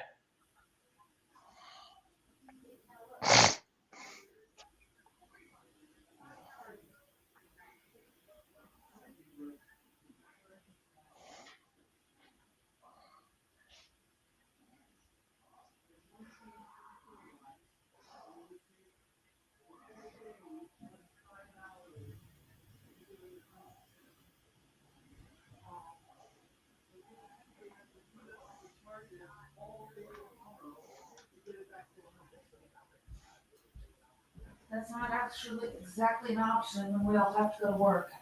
Yeah. Hey, yeah. What are they? 2 and 10? Yeah, mathematically they're out of there.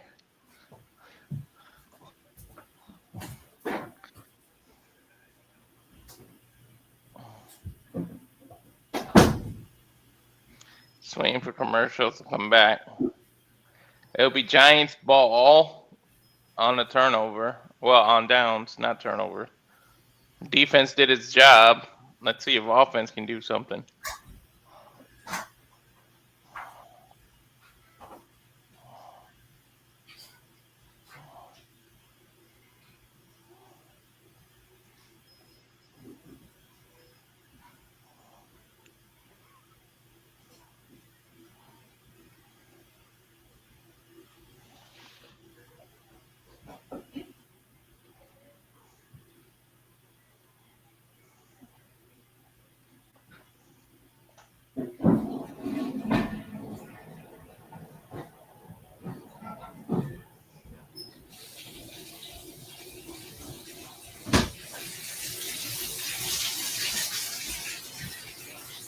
Oh my God, it sounds like it's raining hard over there.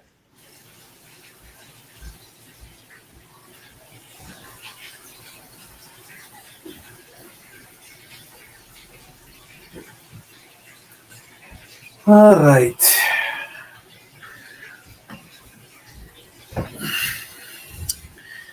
That was the rain, that noise? That was hard. Oh no, that's a tub. Oh, okay. Hey, it's Randy Moss. Let me close the door really quick. Giants got it on downs. Defense did its job. So, how was the Survivor Series call? Great, good. Yeah, Oregon, the little let. Why are you running the ball when you're behind by touchdowns? 2 touchdowns. good question.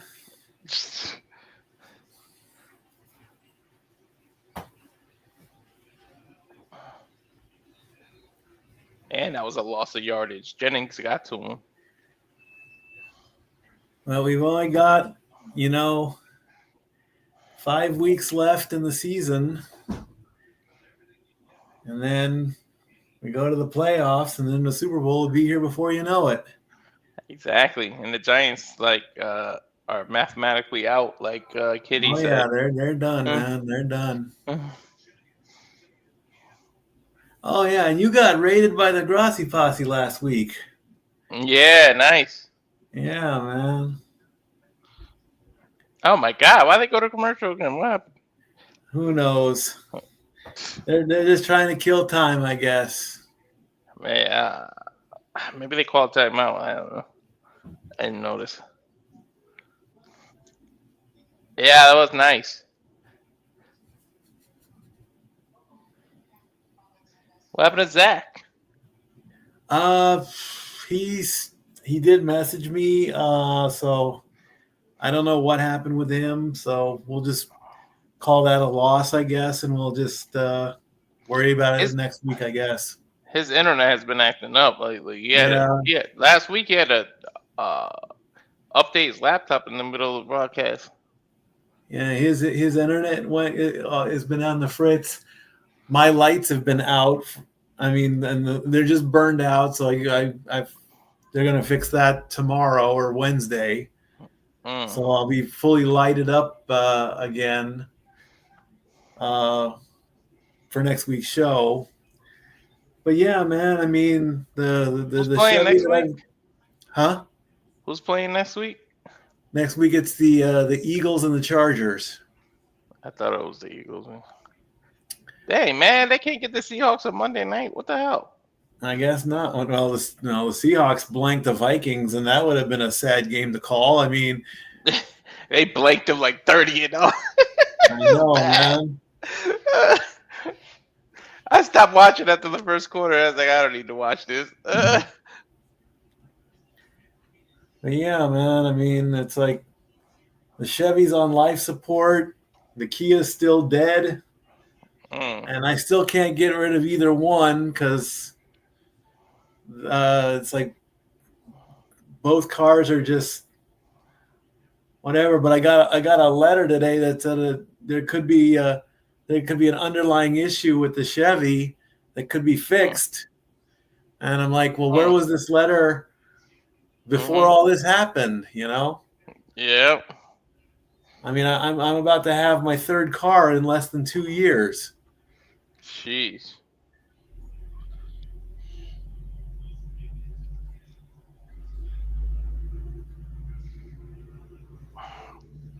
What are you doing? Run out of bounds and save the clock, you jackrabbit. And you wonder why you're 2-10. They're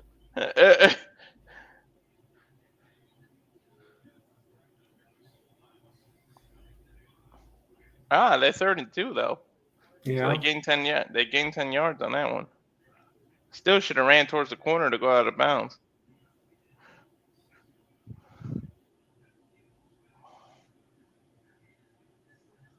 And now you're gonna slide and waste the clock more. Well,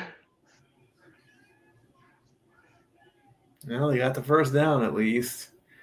Yeah. Look, his knee was almost down before he did it. Now they're gonna call that back. Watch, they're gonna watch it. No, well, it's close. Uh-huh. Why are you No, they running? gave it to him. They gave it to him. Gets the handoff and goes nowhere. Why are you even trying to run? You need you need to go downfield as soon as possible. You do not need runs. Ooh, who's hurt? Number 29.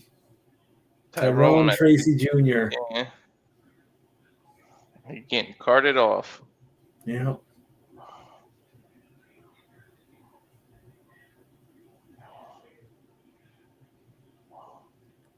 He's going to get, he avoids the sack. He throws and incomplete. You threw that in the traffic too. That was a bad. I thought that was almost an interception.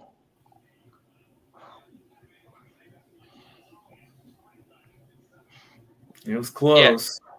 He had no chance of getting that. That was a bad toss.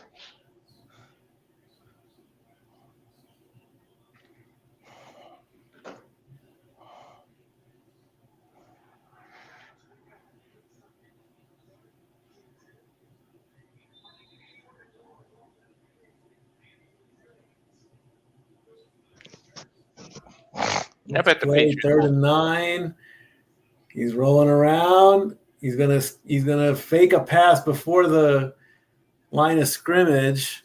Is he faked keeping it out it? there, and that's gonna make it 4th down. Why did you keep that? I don't know what he was thinking. Go for it. What do you gotta lose? Yo, they sent the punt unit out. Yeah. Why are you not going for it?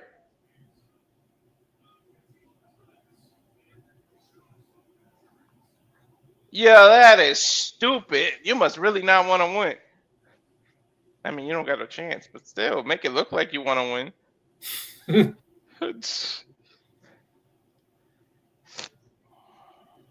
He's running, and he runs into his own guy.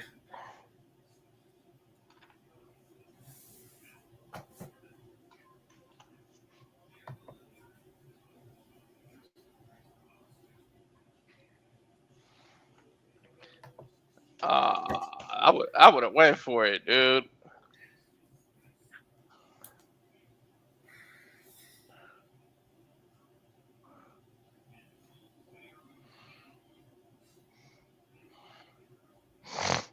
That's bad coaching, bad calling. That's bad everything on the Giants there.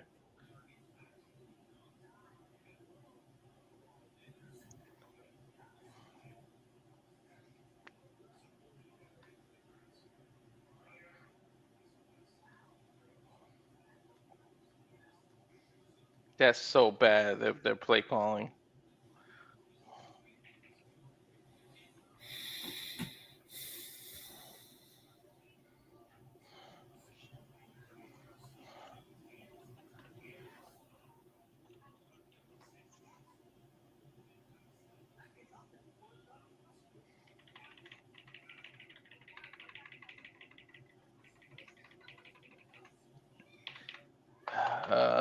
These commercials.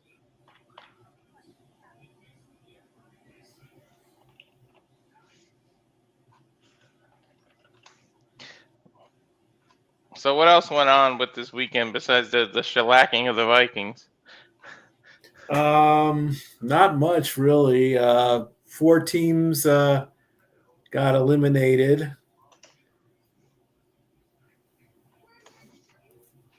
The Cardinals got eliminated. The Titans got eliminated. The Saints got eliminated, and the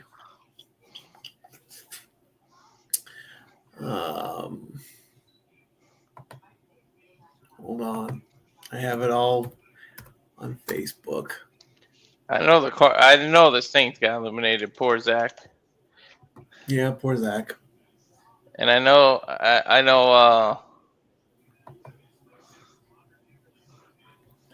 the Giants, the Saints, obviously. the Titans, the Cardinals.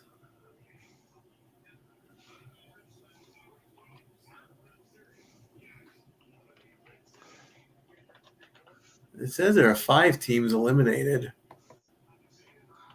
Uh, Where is it?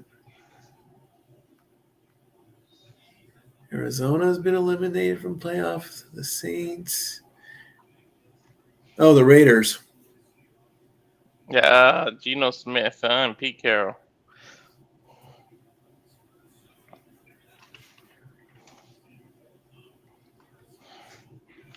Poor guys.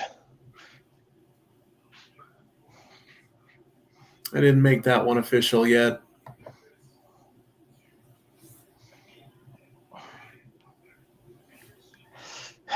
Patriots running it down the Giants' throat. Yeah.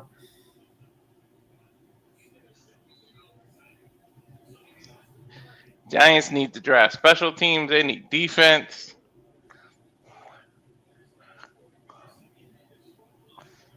Oh my God! And they're giving up a big yardage. Look at this run. It was a good run. Oh my God! He just picked up like 15 on him.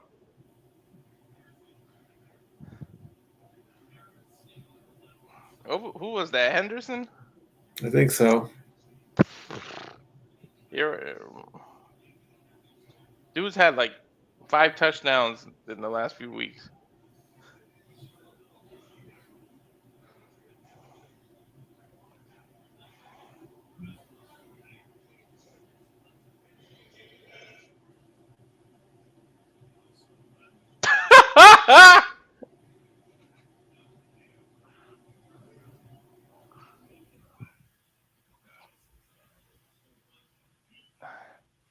There's a flag on this, but oh my God, dude's wide open.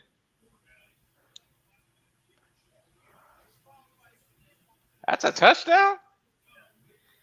Yeah, it's a touchdown. There's a flag though. There's a flag. If it's on offense, that's not.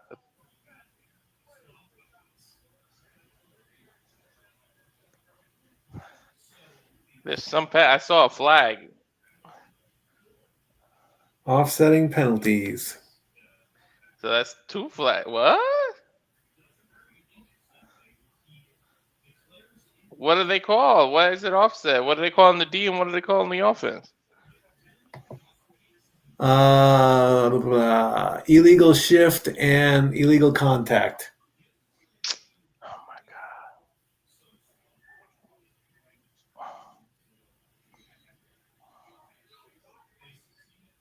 Offsetting penalties. That's so stupid.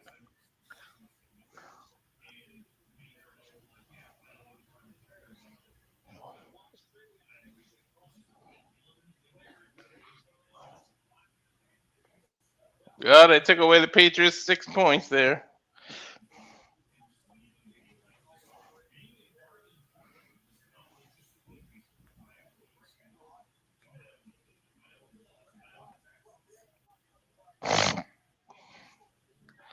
Damn, Henderson didn't want to go down. They couldn't take him down. Nope. Henderson, they didn't even take him down.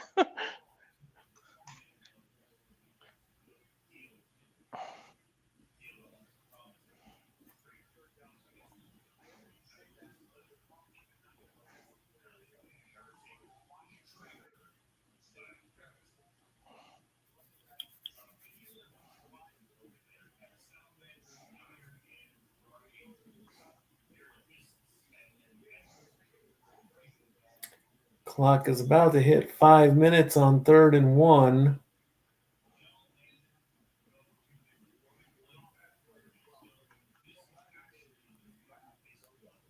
And they get that. It's over now. They keep getting the first down. It's definitely over. You're already what 15 points over 2 touchdowns down.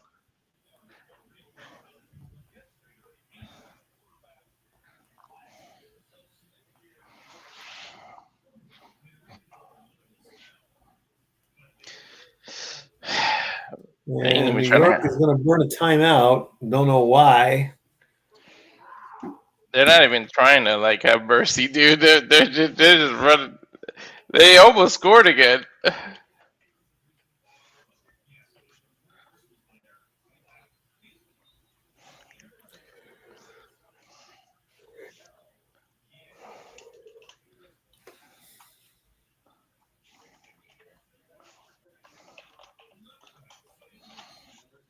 Yeah, why are you wasting timeouts?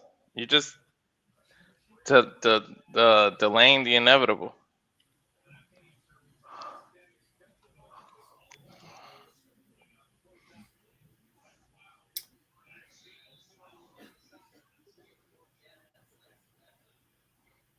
And a run and a tackle. And that'll take the clock down to nope. New York using a timeout? Really? I don't know why Why? they're using the timeout. It's wasting people's time at this point. I don't see why. Delay to delay to delay the inevitable. Yep. Exactly. It's all over but the guarantees at this point. Yep. Just want to get the final stats out, I guess. The fat And lady call ain't it a singing night. yet, but she damn sure warmed up.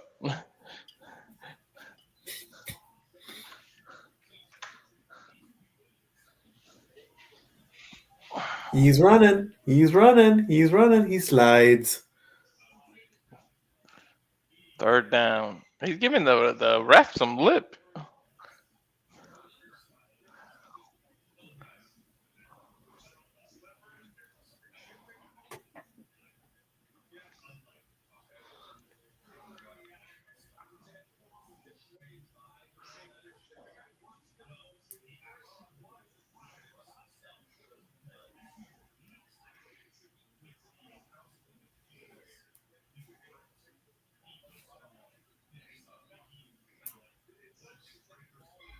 .432 to go as the Giants use their last timeout. Why are they showing what happened in Good Morning America? Oh, he was on there. Yeah, because he was on there.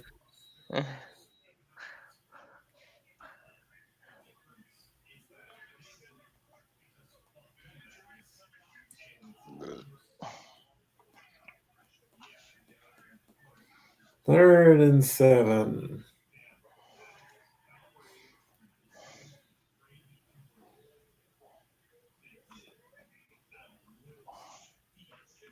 Completion, first down. Yo, they're just pouring it on. They're just pouring gasoline on a fire at this point.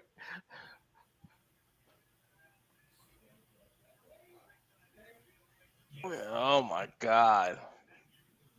He had to die for it too. Make a little extra effort.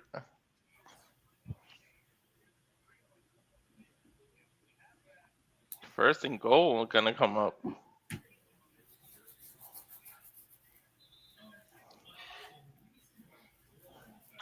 At this point, stop wasting your timeouts and just let them score so you can get the ball back.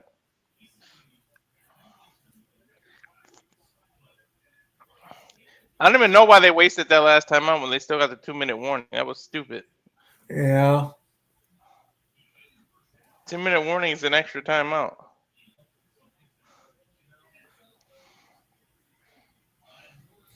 The Patriots are on their bye next week. They play the Bills in 15, play the Ravens in 16, the Jets at 17, and the Dolphins at 18. More than likely, they're gonna be guaranteed to go to the playoffs. Yeah, they're gonna win at least 2 of those games. That's nice to have a bye that late in the season. Yep. Incomplete on second down. Pass intended to Henry. Leaves 3:04 on the clock. Dude, why are you celebrating? You batted a pass, but you're down 2 scores. Like, shut up and sit this. I hate when they celebrate every little thing.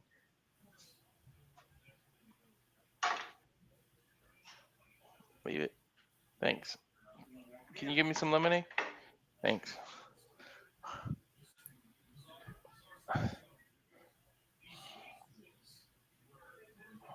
Third and goal coming up. He's going to go for himself. And that's going to take that's a 2-yard run. It's fourth and goal. They could get the clock all the way down to 2:17. Mm-hmm. They're just gonna take the penalty. No, they shouldn't if they want to kick it. 23-yard chip shot. Borgalis has made some good kicks tonight. Boop. 5, 4, 3, 2, 1. Hike the ball. Kick it. That one's good. And that's going to make it 33-15. Oh, that was less than 15 yards? That was like 10 yards away. Better Yeah. make that.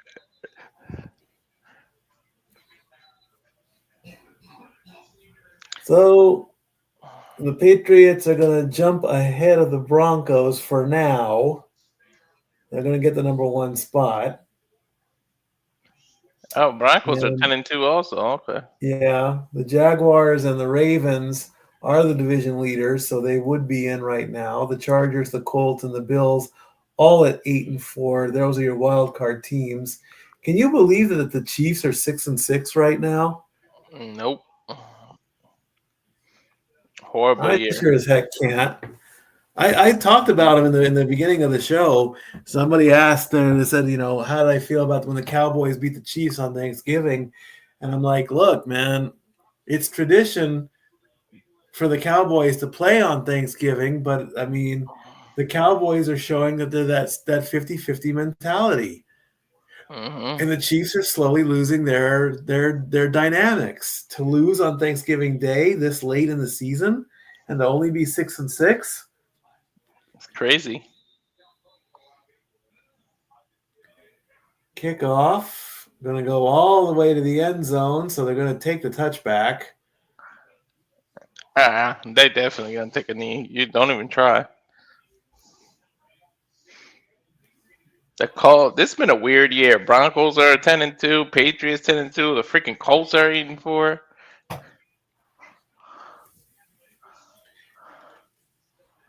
Bizarro land on every count. Uh-huh. The Patriots got to play the Jets in 2 weeks. That's an easy dub. So with 2:14 left to go and no timeouts, Dart's going to throw. That's a completion. He gets out of bounds. So that takes only 4 seconds off the clock. Got 6 yards. 2:10 left. 2-minute warnings. Their only timeout they got left.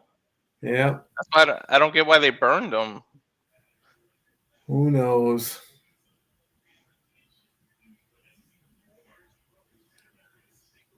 Second and 4. Dart's going to throw to the sideline. Misses the tackle, and he keeps going. Gets an extra 16 and before he gets pushed out of bounds, which will stop the clock at 2:02. So they'll still get one more play. That was smart too. Run up the side. Side, yeah. You want to stay away from the middle of the field. Yep. Final play before the 2-minute warning. Dart's going to go to the middle. He's going to get tackled. Still going to get another 8. That's going to leave 1:54 on the clock. So that's going to give it the 2-minute warning. You did exactly what I said don't do. Stay away from the middle. Well, 2-minute warning, so it don't matter. 2-minute warning is okay. Yeah. You want to ride the sides. Roman Reigns. So with 1:54 to go, they're playing for pride at this point. Not even, because they did some horrible plays. They should have went for it the last time. And they shouldn't have used none of their timeouts.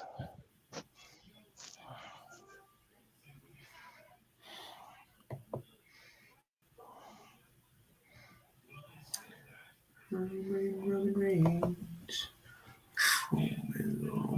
Reigns. Week 14.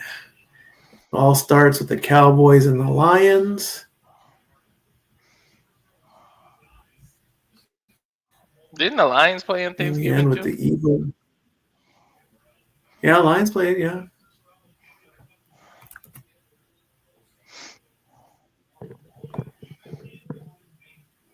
Yeah, I heard Eminem. I think Eminem was at the halftime or something,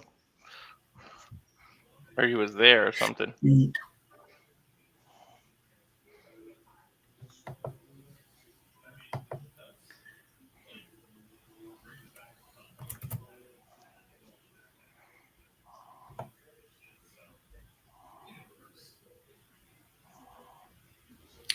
And we'll get that.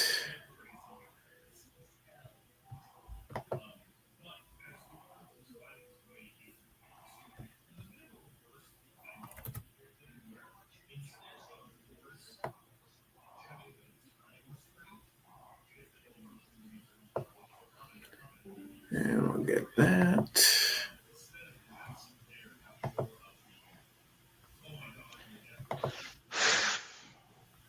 And 1,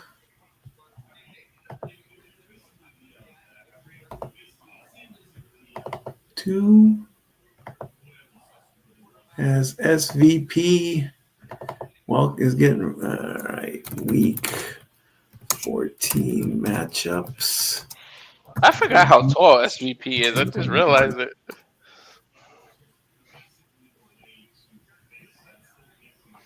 Because I see him mostly at a desk, so I forget that he's tall. Yep. 2nd and 2. Can the Giants get anything going? Nope, that's a sack. Poor guys.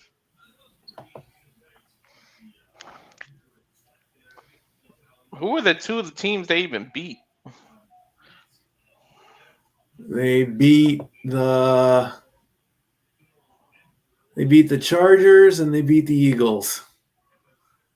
Oh yeah, that's right. That was that crazy game, the comeback game of the Eagles. Yeah. So 3rd and 8 after the sack. He's going to air that one out. And that's incomplete. Almost got picked off as well. He put it up there for him, though. Put it up there. And with 1:12 and 4th and 8, they're probably going to go for it one last time. That slipped between his fingers. He could have got it.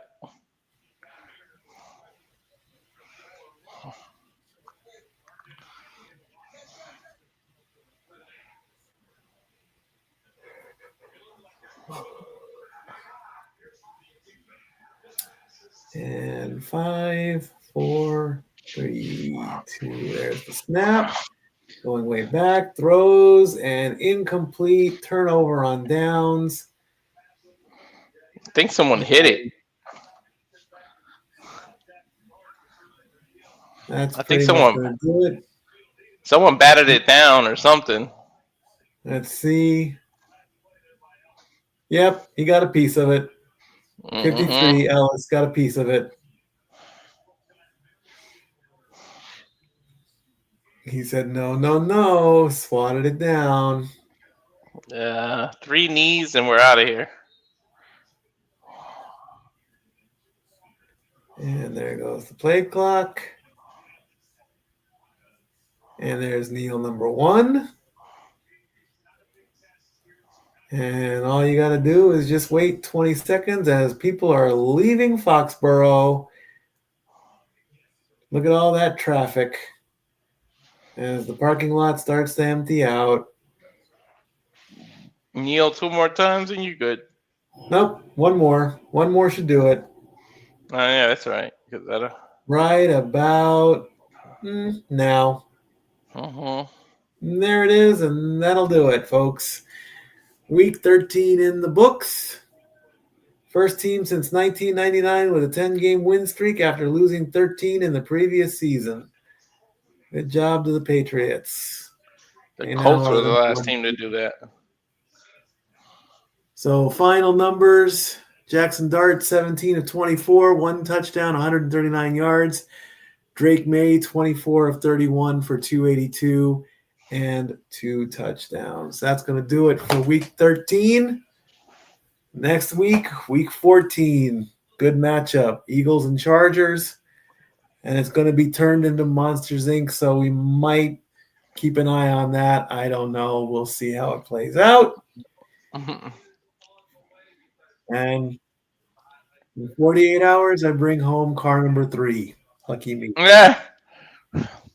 Three cars in 2 years, bro. It's unbelievable, man. I didn't even. Yeah. I did not have that on my bingo card at all. Mm-hmm. Not whatsoever. All right, friends and family, have a good rest of your night. Be safe to each other. Follow us. Like and subscribe. Keep those subscriptions going. The more, the merrier. Until next week, guys. Statboy out. Catch y'all later. Bye. All right.